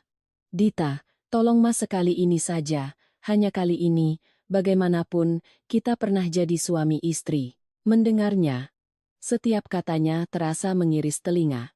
Pernah jadi suami istri.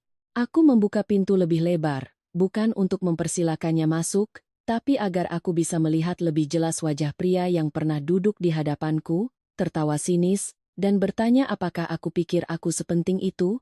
Lalu aku berkata perlahan, setiap katanya jelas. Waktu Mas kasih surat cerai, Mas bilang tanggung jawabku di rumahmu sudah selesai. Kenapa sekarang Mas masih mencari orang yang sudah tidak punya tanggung jawab? Brahma tercekat. Bibirnya bergerak-gerak tapi tidak ada suara yang keluar. Mungkin dia tidak menyangka aku akan mengembalikan kalimatnya tepat di saat seperti ini. Dia mencoba melangkah masuk, tapi aku menghalanginya di pintu. Aku menatap lurus ke matanya, tanpa gentar. Uangku kau tipu, ibumu kau manfaatkan, pernikahan ini kau hianati. Kau pikir sekarang aku masih sebodoh itu untuk memberimu 1 rupiah lagi? Wajah Brahma berubah drastis. Awalnya dia masih mencoba menahan diri, tapi kemudian matanya mulai bergetar hebat. Mungkin dia sadar aku sudah tahu jauh lebih banyak dari yang dia kira. Bukan hanya soal perceraian dan Vina, tapi juga jejak uang itu, jebakan di rumah sakit, dan utang-utang yang coba dia sembunyikan. Tepat saat itu, ponsel di sakunya bergetar terus-menerus. Dia mengeluarkannya, wajahnya pucat pasi. 1 panggilan, lalu 1 lagi. Nomor tidak dikenal, nomor tidak dikenal. Aku tidak perlu melihat untuk tahu siapa itu. Penagih utang. Ponselnya belum sempat diam, ponselnya yang 1 lagi berdering. Kali ini dari rumah sakit. Brahma mengangkatnya, tangannya gemetar. Aku hanya mendengar samar-samar suara di seberang sana yang berbicara cepat. Ibu Lestari kembali merasakan nyeri dada, tekanan darahnya melonjak karena syok, keluarga harus segera datang. Seluruh tubuh Brahma membeku di koridor. Di satu sisi, penagih utang yang terus mengejar. Di sisi lain, ibu kandungnya yang baru saja melewati operasi besar kini jatuh sakit lagi karena ulahnya. Aku berdiri di hadapannya, melihat untuk pertama kalinya kepanikan yang sesungguhnya di matanya. Bukan kepanikan yang dibuat-buat untuk mencari simpati, tapi kepanikan seseorang yang baru sadar bahwa segalanya sedang runtuh menimpa kepalanya secara bersamaan. Dia berbalik menatapku, mulutnya terbuka seolah ingin mengatakan sesuatu. Tapi aku tidak memberinya kesempatan. Aku melangkah mundur, menatapnya dengan pandangan dingin, lalu menutup pintu. Melalui celah pintu yang perlahan tertutup, aku masih melihat Brahma berdiri mematung di koridor, ponsel di tangannya terus berdering tanpa henti. Dan pada saat itu, aku tahu betul satu hal, kehancurannya telah dimulai. Setelah malam Brahma berdiri mematung di luar koridor apartemenku, masalah ini tidak lagi berada di level perceraian yang kotor. Aku tahu betul, jika aku terus menunda, dia akan mencari cara untuk menutupi, berkelit, bahkan membalikkan semua kesalahan padaku seperti yang telah dia lakukan selama ini. Maka keesokan paginya aku bertemu kembali dengan Rian dan hanya mengatakan 1 kalimat, mulai saja. Aku tidak butuh penyelesaian damai lagi. Rian tidak bertanya lebih jauh, hanya mengangguk. Lalu bersamaku, kami menyelesaikan berkas gugatan perdata untuk menuntut kembali 530 juta yang telah digunakan secara tidak semestinya. Setiap lembar rekening koran, setiap rekaman suara, setiap tanggal, semuanya kuperiksa ulang.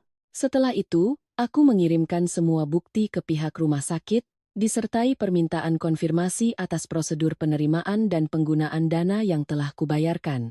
Tidak hanya itu, aku juga mengajukan laporan atas tindakan penipuan dengan memanfaatkan situasi darurat untuk memaksa kerabat mentransfer uang. Setelah melakukan semua itu, hatiku terasa dingin tapi sangat mantap. Perasaan kalut, sakit, dan kehilangan arah beberapa hari sebelumnya nyaris lenyap, berganti dengan ketenangan yang bahkan terasa aneh bagi diriku sendiri. Mungkin karena setelah melihat wajah asli Brahma, aku sadar, dengan orang seperti itu, semakin kita lunak, mereka akan semakin menekan, semakin kita diam, mereka akan mengira kita takut. Sore harinya, kenalanku yang kuminta memantau jadwal penandatanganan apartemen memberitahuku tanggal dan waktu Brahma dan Vina akan datang ke kantor notaris untuk menyelesaikan akad. Aku tidak terkejut. Pria seperti Brahma selalu sama. Sebelum benar-benar terpojok, mereka masih percaya bisa mengendalikan segalanya, masih ingin berlari menuju garis finish, meskipun di bawah kaki mereka sudah ada jurang. Aku datang ke sana bersama Rian, hampir 15 menit lebih awal. Kantor notaris itu berada di lantai 2 sebuah gedung kecil, bersih dan terang. Tidak terlalu ramai, tapi cukup untuk membuat apapun yang terjadi di sana tidak bisa disembunyikan. Aku duduk di kursi tunggu bagian dalam, diam-diam mengamati pintu masuk. Rian duduk di sampingku, memegang map berisi berkas, wajahnya tenang seolah sedang menunggu urusan biasa. Hanya aku yang tahu. Konfrontasi kali ini bukan lagi sekadar urusan kertas. Ini adalah saat di mana topeng Brahma akan mulai terlepas di depan mata orang banyak. Sekitar 10 menit kemudian, mereka tiba. Brahma masuk lebih dulu, mengenakan kemeja biru muda, rambutnya disisir rapi, mencoba menampilkan kembali citra dirinya yang terawat. Di sampingnya ada Vina, mengenakan gaun ketat berwarna krem, bibir merah, rambut bergelombang. Orang awam yang melihat mungkin akan mengira mereka adalah pasangan yang bahagia akan menandatangani surat rumah baru. Hanya saja, begitu melihatku duduk di barisan kursi di seberang, keduanya langsung berhenti. Vina adalah yang pertama kali berubah raut. Senyum di bibirnya lenyap, matanya membelalak waspada. Sementara Brahma, wajahnya pucat pasi. Ketenangan yang dipaksakan di wajahnya nyaris runtuh dalam sekejap. Aku berdiri, tidak terburu-buru, juga tidak melangkah maju dengan gaya melabrak seperti yang mungkin mereka bayangkan. Aku hanya mengambil tumpukan kertas dari tangan Rian, berjalan ke meja resepsionis, meletakkannya di hadapan mereka, lalu berkata dengan nada dingin, lanjutkan saja tanda tangannya. Biar nanti saat polisi dan penagih utang datang, kalian tidak perlu repot-repot lari. Seluruh ruangan seolah membeku. Staf notaris yang sedang memeriksa berkas langsung mengangkat kepala. Sepasang suami istri di sudut lain berhenti bicara. Bahkan satpam yang berdiri di luar pintu kaca ikut menoleh ke dalam. Aku mendengar dengan jelas Vina menarik napas tajam. Dia menoleh ke arah Brahma, wajahnya pucat, suaranya melengking. Katamu setelah cerai semuanya beres? Ini apa-apaan? Aku tidak menjawab untuknya. Dengan tenang aku mengeluarkan satu persatu lembar kertas dari map, meletakkan di hadapan Vina, rekening koran, tangkapan layar bukti transfer, beberapa kutipan dari rekaman suara, angka-angka yang menunjukkan uangku, utang lama Brahma yang dilunasi, pinjaman dari rentenir, dan uang muka apartemen. Semuanya tergeletak di sana, lebih dingin daripada makian apapun. Aku menatap lurus ke arah Vina, berkata perlahan, Anda pikir Anda akan masuk ke rumah impian? Tidak. Anda sedang masuk ke dalam sarang utang yang dibangun oleh pria ini. Wajah Vina menegang. Dia mengambil selembar kertas, bibirnya terkatup rapat, tapi tangannya mulai gemetar.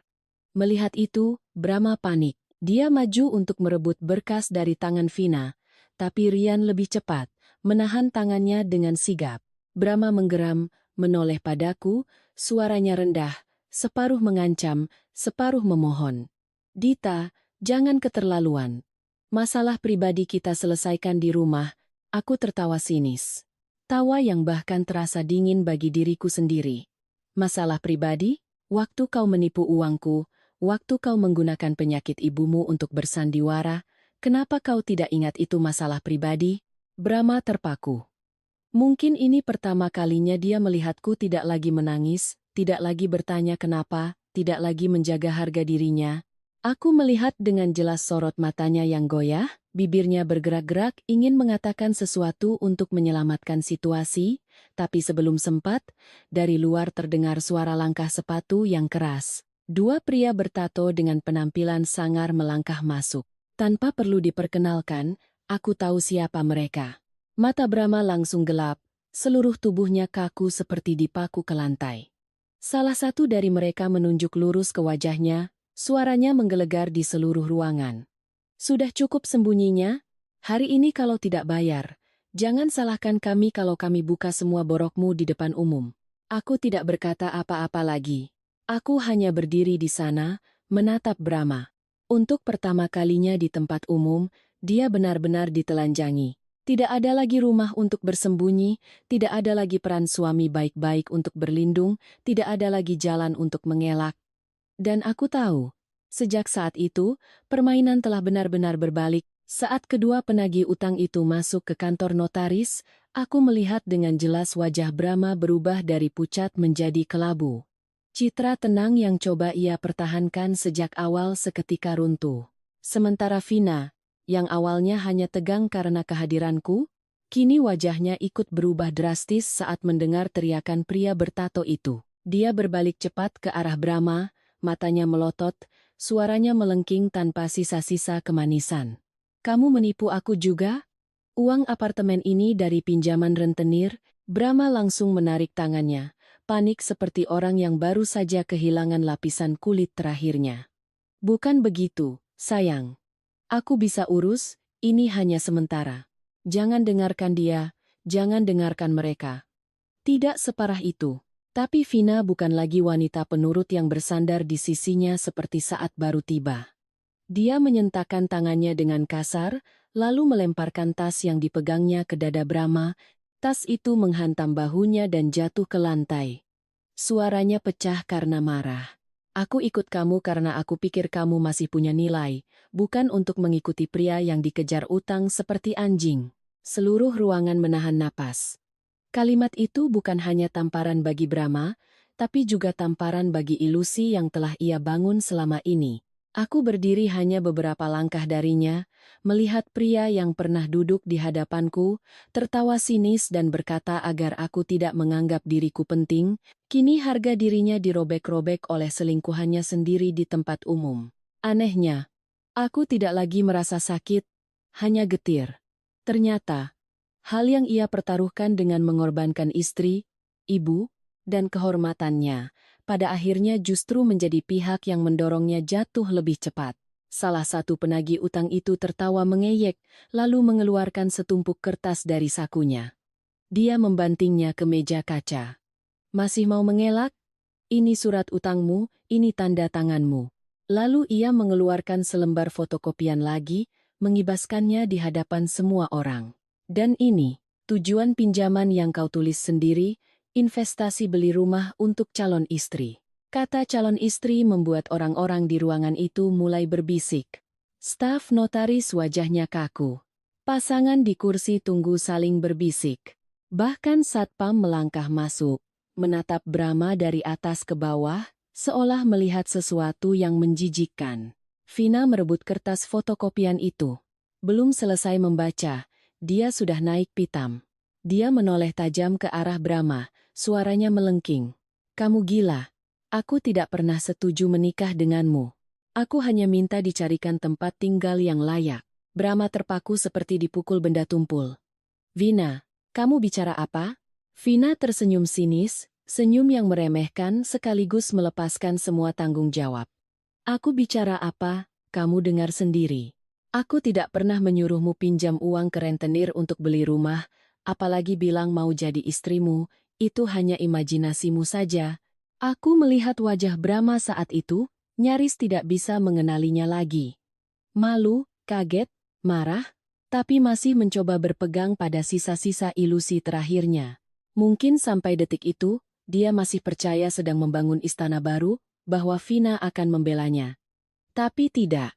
Di mata wanita itu, dia tidak pernah menjadi pria untuk seumur hidup, hanya dompet berjalan, batu loncatan, seseorang yang bisa diperas semaksimal mungkin.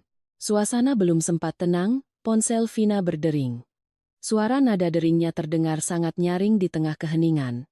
Mungkin karena panik, dia tidak sengaja menyentuh tombol loudspeaker. Seketika, suara seorang pria lain terdengar jelas. "Sayang, sudah selesai urusannya? Nanti aku jemput ya. Kita lihat interior apartemennya." Hanya satu kalimat, tapi rasanya seperti sember air es yang disiramkan ke wajah Brahma. Aku melihatnya menoleh ke arah Vina, matanya terbelalak, wajahnya pucat pasi. Vina juga terkejut, buru-buru mematikan teleponnya. Tapi sudah terlambat. Semua orang sudah mendengarnya. Kedua penagih utang itu saling pandang lalu tertawa terbahak-bahak. Brahma tergagap. "Vina, itu siapa?" Vina menggigit bibir, Matanya bergerak cepat, lalu mencoba berkelit. Memangnya kenapa? Kamu punya hak apa bertanya padaku sekarang? Hak apa? Brahma nyaris berteriak, suaranya pecah. Aku kehilangan segalanya demi kamu. Aku cerai.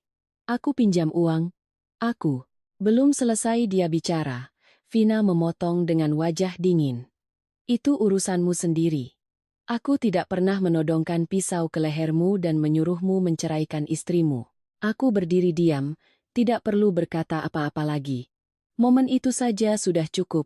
Cukup untuk membuat Brahma sadar bahwa semua pengorbanannya sia-sia. Cukup untuk membuatnya melihat bahwa wanita yang ia puja, yang ia biayai dengan uangku, yang ia bangunkan rumah dengan utang, ternyata tidak pernah menganggapnya sebagai pelabuhan terakhir, hanya tempat singgah sementara. Dia telah mengkhianati orang yang tulus padanya demi sebuah jual beli perasaan yang bahkan lebih rendah dari apa yang pernah ia pikirkan tentangku. Aku menatap Brahma lama. Di matanya saat itu, tidak ada lagi perhitungan, tidak ada lagi kesombongan, hanya ada kehancuran. Kehancuran yang telanjang, memalukan, dan begitu pahit, hingga aku sendiri merasa itu terjadi terlalu cepat. Tapi aku tidak kasihan. Karena ada kejatuhan yang bukan disebabkan oleh takdir, melainkan karena seseorang telah menginjak-injak terlalu banyak kebaikan, terlalu banyak batas, hingga saat tergelincir, tidak ada lagi yang bisa menahannya. Dan aku tahu, kehancuran di hadapanku ini belum berakhir. Ini baru permulaan dari harga sebuah pengkhianatan. Ruang notaris itu membeku setelah insiden telepon itu. Orang luar mungkin berpikir itu sudah cukup memalukan, cukup kacau untuk sebuah acara penandatanganan akad. Tapi bagiku, saat menatap Brahma yang terpaku, hatiku merasakan sesuatu yang aneh. Seolah semua ini belum mencapai dasarnya, seolah masih ada satu sayatan terakhir yang belum mendarat. Dan tepat saat itu, dari luar terdengar langkah kaki yang tergesa-gesa. Aku menoleh. Ibu Lestari muncul di ambang pintu, dipapah oleh seorang wanita paruh baya yang tidak kukenal. Wajahnya pucat, bibirnya pucat, napasnya tersengal, jelas kesehatannya belum pulih.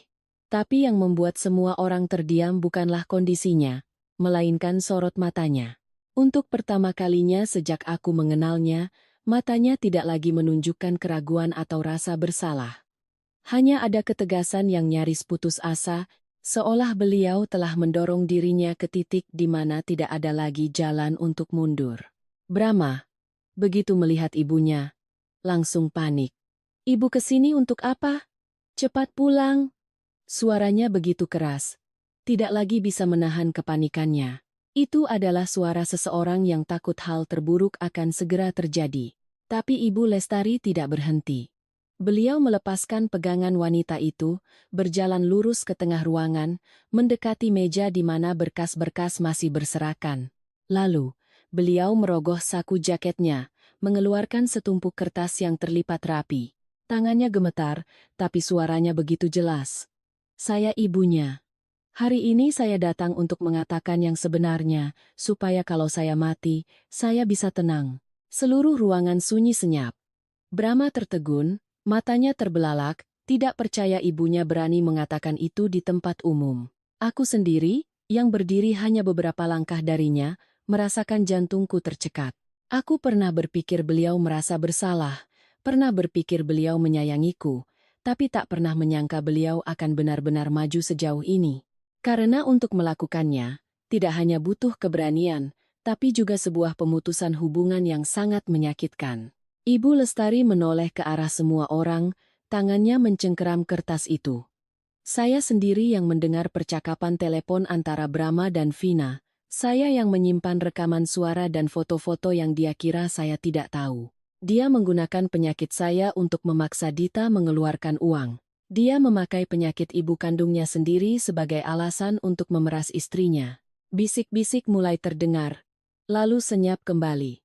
Mungkin tidak ada yang menyangka. Orang yang mengonfirmasi hal itu adalah ibu kandung Brahma sendiri. Orang yang kukira akan selamanya terjebak di antara putranya dan kebenaran. Brahma, seolah baru tersadar, langsung maju. Ibu, hentikan. Ibu tidak tahu apa-apa, jangan bicara sembarangan. Dia mencoba merebut kertas dari tangan Ibu Lestari.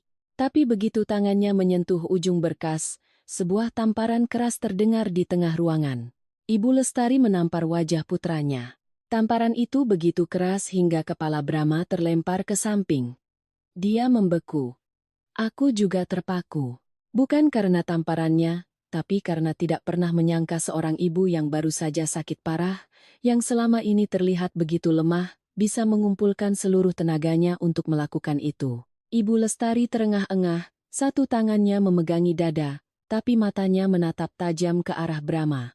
Suaranya pecah karena sakit dan marah. Diam kamu. Ibu melahirkan dan membesarkanmu bukan supaya kamu menjadikan nyawa ibumu sebagai modal untuk menipu perempuan. Kalimat itu membuat wajah Brahma pucat pasi. Tamparan itu sakit, tapi kalimat itu 1000 kali lebih sakit.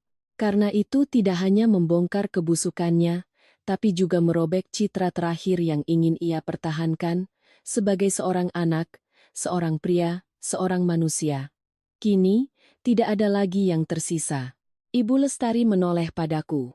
Di tengah keramaian itu, di hadapan semua orang, beliau menundukkan kepala. Seorang ibu mertua yang pernah kurawat setiap suap bubur dan butir obatnya, kini menunduk di hadapan menantu lamanya. Aku terdiam, tenggorokanku tercekat. Suaranya lirih tapi jelas. Dita, ibu bersalah. Ibu minta maaf padamu. Bukan untuknya. Tapi ibu hanya ingin kamu percaya, di dunia ini masih ada orang yang akan berterima kasih padamu sampai mati. Kalimat itu membuat sesuatu dalam diriku berhenti. Semua amarah dan rasa malu masih ada. Aku tidak bisa melupakan semuanya hanya karena sebuah permintaan maaf, tapi pada saat itu, untuk pertama kalinya aku melihat ada seseorang dari keluarga itu yang berani membayar dengan harga dirinya sendiri untuk membela kebenaran. Bukan lagi di warung kecil, tapi di hadapan semua orang, dengan tangannya sendiri merobek topeng putranya. Belum sempat aku bereaksi, Ibu Lestari kembali merogoh sakunya, mengeluarkan sebuah sertifikat tanah kecil dan surat wasiat yang sudah dilegalisir. Beliau menyodorkannya padaku, tangannya gemetar. Ibu sudah urus ini beberapa hari lalu.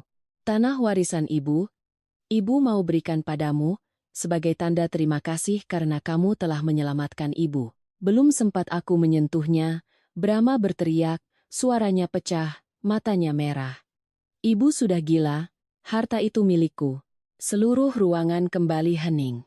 Mendengar kalimat itu, tulangku terasa ngilu. Sampai detik ini, di hadapan semua orang, hal pertama yang dipikirkan Brahma bukanlah ibunya yang sakit-sakitan datang ke sini, bukan kebenaran yang baru saja terungkap, melainkan sebidang tanah warisan. Ibu Lestari menatap putranya lama, lalu tersenyum, senyum yang getir dan menyakitkan, air matanya mengalir deras. Beliau menggeleng pelan. Tidak, apa yang kau kira milikmu, kau tidak pernah pantas memilikinya. Beliau berhenti sejenak, menelan semua rasa sakit seorang ibu, lalu melanjutkan dengan tegas. Mulai hari ini, ibu anggap ibu tidak punya anak sepertimu lagi. Aku melihat dengan sangat jelas momen itu. Bukan saat Vina berbalik, bukan saat penagih utang datang, tapi saat ini, ketika ibu kandungnya sendiri mengucapkan kalimat itu di tempat umum, aku baru tahu bahwa pilar terakhir Brahma telah benar-benar runtuh, dan sejak saat itu, aku mengerti, ada kejatuhan yang tidak dimulai dari kehilangan uang atau cinta. Kejatuhan itu dimulai saat orang yang melahirkanmu pun tidak lagi sudi mengakuimu. Setelah pagi di kantor notaris itu, kukira Brahma, sehancur apapun, akan mencoba menjaga sisa-sisa harga dirinya. Pria sepertinya, yang selama bertahun-tahun hidup dengan topeng kebaikan, pasti akan bersembunyi atau menunggu badai berlalu. Tapi aku salah. Ada orang-orang yang ketika terpojok tidak lagi mengenal rasa malu. Mereka hanya tahu cara berpegangan pada apapun yang bisa menyelamatkan mereka, bahkan jika itu adalah orang yang baru saja mereka injak-injak. Keesokan paginya, aku kembali bekerja setelah beberapa hari cuti. Aku tidak memberitahu siapapun tentang masalah pribadiku. Aku ingin semuanya di kantor tetap berjalan seperti biasa. Aku melangkah masuk ke gedung tepat waktu, siap untuk hari yang panjang. Tapi dari kejauhan, aku sudah melihat ada yang tidak beres. Tepat di depan gerbang kantor, Sesosok pria berdiri sendirian. Kemejanya kusut, kepalanya menunduk. Para resepsionis di dalam lobi menatapnya dengan canggung. Satpam mondar-mandir, ingin mengusirnya tapi tidak tahu bagaimana. Belum kulihat wajahnya, tapi hatiku sudah dingin. Saat dia mengangkat kepala, aku tidak ragu lagi. Itu Brahma. Belum sampai sehari, dia tidak lagi terlihat seperti pria yang dengan dingin menyodorkan surat cerai di hadapanku. Matanya cekung, rambutnya acak-acakan, kantung matanya menghitam. Begitu melihatku, dia langsung berlari ke arahku. Belum sempat aku bereaksi, dia sudah berlutut di depan gerbang kantor. Dia bersujud di atas lantai yang dingin. Orang-orang mulai berbisik. Beberapa rekan kerjaku yang baru datang berhenti. Resepsionis termuda ternganga. Satpam buru-buru mendekat untuk menariknya, tapi Brahma menepis. Dia mengangkat wajah menatapku. Matanya merah, suaranya serak. Dita, aku salah. Aku dibujuk olehnya, aku terdesak makanya aku nekat. Tolong aku kali ini, aku akan melakukan apa saja. Mendengar kalimat itu, aku berdiri diam. Tidak marah, tidak puas, hanya perasaan dingin sampai ke tulang. Pria ini, saat posisinya di atas, dia menggunakan ibunya untuk memeras uangku, menggunakan surat cerai untuk mengusirku, menggunakan kesabaranku untuk berasumsi aku akan menelan semuanya. Sekarang saat dia terjepit, dia berlutut di depan kantorku, di hadapan semua orang, berharap aku akan menolongnya seolah tidak pernah terjadi apa-apa. Melihatku diam, Brahma semakin panik. Dia maju, meraih pergelangan tanganku. Tangannya panas dan gemetar. Dita, aku tahu aku brengsek, aku tidak pantas dimaafkan. Tapi tolong aku kali ini. Asal kamu bantu aku, setelah ini aku akan melakukan apapun. Kamu mau aku bayar berapapun, aku akan bayar. Kamu mau aku berlutut berapa lama pun, aku akan berlutut. Perlahan, aku melepaskan tangannya. Aku menatap pria yang pernah menjadi suamiku itu dengan pandangan yang kutahu, di dalamnya tidak ada lagi apa-apa. Tidak ada lagi cinta, kasihan, bahkan tidak ada lagi dendam seperti di awal. Hanya ada keterasingan. Aku berkata perlahan, cukup untuk didengarnya, dan didengar orang-orang di sekitarnya. Waktu ibumu di meja operasi, yang terdesak itu aku. Waktu kau sodorkan surat cerai, yang terdesak itu aku. Waktu kau pakai 530 juta uangku untuk bayar utang dan membiayai selingkuhanmu, kenapa kau tidak berpikir suatu hari kau yang akan terdesak? Brahma mengangkat kepala menatapku, bibirnya gemetar. Dia mencoba bicara, tapi tidak ada suara yang keluar. Lalu tiba-tiba, dia menangis. Bukan tangisan tertahan, tapi tangisan yang sesungguhkan. Menangis di depan umum, di hadapan begitu banyak mata. Tapi aku tahu, itu bukan air mata penyesalan yang tulus. Jika dia benar-benar menyesal, dia tidak akan menunggu sampai kehilangan segalanya baru kembali. Ini hanyalah air mata seseorang yang baru saja kehilangan semua yang ia kira akan menjadi miliknya. Tepat saat itu, ponsel di sakunya bergetar. Dia mengeluarkannya, sebuah notifikasi dari bank. Sekilas saja, wajahnya pucat pasi. Belum sempat dia pulih, ponselnya berdering lagi, kali ini dari kantornya. Aku mendengar samar-samar suara manajernya yang marah.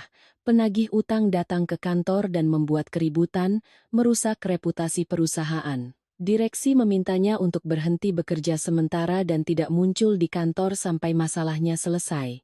Aku melihat dengan jelas saat itu. Brahma, yang masih berlutut, memegang telepon di telinganya, tubuhnya lunglai. Pundaknya merosot, matanya kosong. Dalam satu pagi, pria yang mengira akan punya apartemen baru, kekasih baru, dan hidup baru, telah menjadi orang yang benar-benar tidak punya apa-apa, tidak ada rumah, tidak ada uang, tidak ada pekerjaan, tidak ada yang membela. Kukira itu sudah cukup. Tapi pukulan terakhir datang lebih menyakitkan. Tak lama kemudian, ponselnya kembali menyala. Bukan panggilan, tapi notifikasi media sosial. Seseorang mengiriminya sebuah tautan. Dia membukanya, dan wajahnya membeku. Ponselnya jatuh dari genggamannya, layarnya menghadap ke atas, tepat di kakiku. Di sana, ada postingan dari Vina. Dia tidak menyebut nama Brahma, hanya menyiratkan bahwa dia telah ditipu oleh seorang pria yang baru bercerai, yang meminjam uang, berjanji akan menikah, lalu meninggalkannya. Di bawahnya, puluhan komentar sinis. Dalam beberapa jam, sisa-sisa kehormatan yang coba dipertahankan Brahma hancur lebur. Dia terduduk di trotoar, tidak lagi sanggup berlutut. Kedua tangannya memegangi kepala, punggungnya membungkuk, mulutnya terus bergumam seperti orang linglung. Kenapa jadi begini? Kenapa jadi begini? Aku menatapnya lama. Dulu kupikir, jika melihatnya membayar semua perbuatannya, aku akan merasa sangat puas. Tapi saat pemandangan itu benar-benar terjadi di hadapanku, perasaanku tidak seperti itu. Tidak lagi sakit, tidak lagi kasihan, juga tidak benar-benar bahagia. Hanya ada perasaan dingin yang sangat jelas, seperti menyaksikan akhir yang tak terhindarkan dari sebuah jalan yang salah. Aku mengucapkan kalimat terakhirku, nadaku tenang tapi menusuk. Karena kau pikir menipu orang lain itu pintar. Tidak. Itu hanya berarti karmamu belum tiba. Setelah itu, aku berbalik dan melangkah masuk ke lobi kantor. Di belakangku, tidak ada lagi suara permohonan. Hanya ada suara seseorang yang jatuh terhuyung-huyung, bisik-bisik rekan kerja, dan suara panik satpam yang memanggil bantuan. Aku tidak menoleh ke belakang. Karena pada saat itu, Brahma telah benar-benar hancur. Bukan karena aku meninggalkannya. Bukan karena selingkuhannya berpaling, tapi karena untuk pertama kalinya dalam hidupnya, dia harus berdiri sendirian di tengah puing-puing yang ia ciptakan, tanpa ada lagi orang yang cukup bodoh untuk menyelamatkannya. Beberapa bulan kemudian, semuanya perlahan berakhir. Tidak secepat yang kuharapkan, tidak juga seramai saat dimulai. Lapisan demi lapisan, semuanya terungkap, menunjukkan apa yang sudah lama membusuk. Berkat bukti yang jelas, berkas yang lengkap, konfirmasi dari rumah sakit, dan terutama kesaksian Ibu Lestari, aku berhasil mendapatkan kembali sebagian besar uangku yang telah ditipu Brahma. Saat memegang surat putusan di tangan, aku tidak menangis atau merasa menang. Aku hanya duduk lama di dalam mobil, menatap kertas tipis itu, dan hatiku terasa sedikit lebih ringan. Bukan karena uang, tapi karena setidaknya, kebenaran telah disebut dengan namanya. Aku bukan lagi mantan istri yang picik, tapi korban penipuan yang berhasil menarik dirinya sendiri keluar dari lumpur dengan ketenangannya. Tentang Ibu Lestari, setelah kejadian di kantor notaris, beliau beberapa kali mengirim pesan dan sekali mengajak bertemu. Beliau masih kurus, lemah, rambutnya semakin memutih. Saat bertemu, beliau kembali membawa sertifikat tanah itu, bersikeras ingin memberikannya padaku sebagai penebusan. Aku menolaknya. Bukan karena aku merasa suci, tapi karena kupikir. Di usianya yang senja, wanita itu sudah kehilangan terlalu banyak. Kehilangan muka, kehilangan sandaran, dan kehilangan seorang putra yang pernah menjadi harapannya. Aku tidak ingin mengambil hal terakhir yang dimilikinya, tapi aku menerima permintaan maafnya, bukan karena aku mudah luluh, tapi karena pada titik tertentu, aku sadar bahwa terkadang orang tua juga menjadi korban dari anak yang mereka lahirkan. Rasa sakit itu mungkin lebih dalam dari rasa sakit seorang istri yang dikhianati. Dan Brahma, dia benar-benar hancur. Aku dengar setelah dipecat, Vina menghilang secepat kemunculannya. Utang menumpuk, telepon tagihan terus berdering, dan teman-teman yang dulu dekat karena citra luarnya perlahan menjauh. Sempat ku dengar dia dirawat karena depresi dan gangguan kejiwaan. Jika ini adalah aku yang dulu, mungkin aku akan merasa puas. Tapi tidak. Ada hukuman yang tidak perlu lagi campur tangan kita. Hidup punya caranya sendiri untuk memberikan pelajaran. Kita hanya perlu berdiri, melihat, dan mengerti bahwa pada akhirnya, semua akan kembali ke tempatnya masing-masing. Aku kembali bekerja, kembali ke ritme hidupku yang normal. Tak lama kemudian, aku pindah ke apartemen lain yang lebih kecil tapi lebih cerah.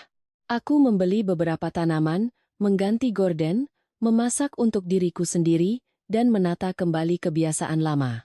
Hidupku tidak gemerlap, tapi damai. Kedamaian yang dulu kukira ku miliki dalam pernikahan, ternyata tidak pernah benar-benar ada. Aku mulai hidup lebih lambat, lebih berhati-hati dalam menilai orang, dan lebih menjaga hatiku. Bukan karena aku menjadi sinis,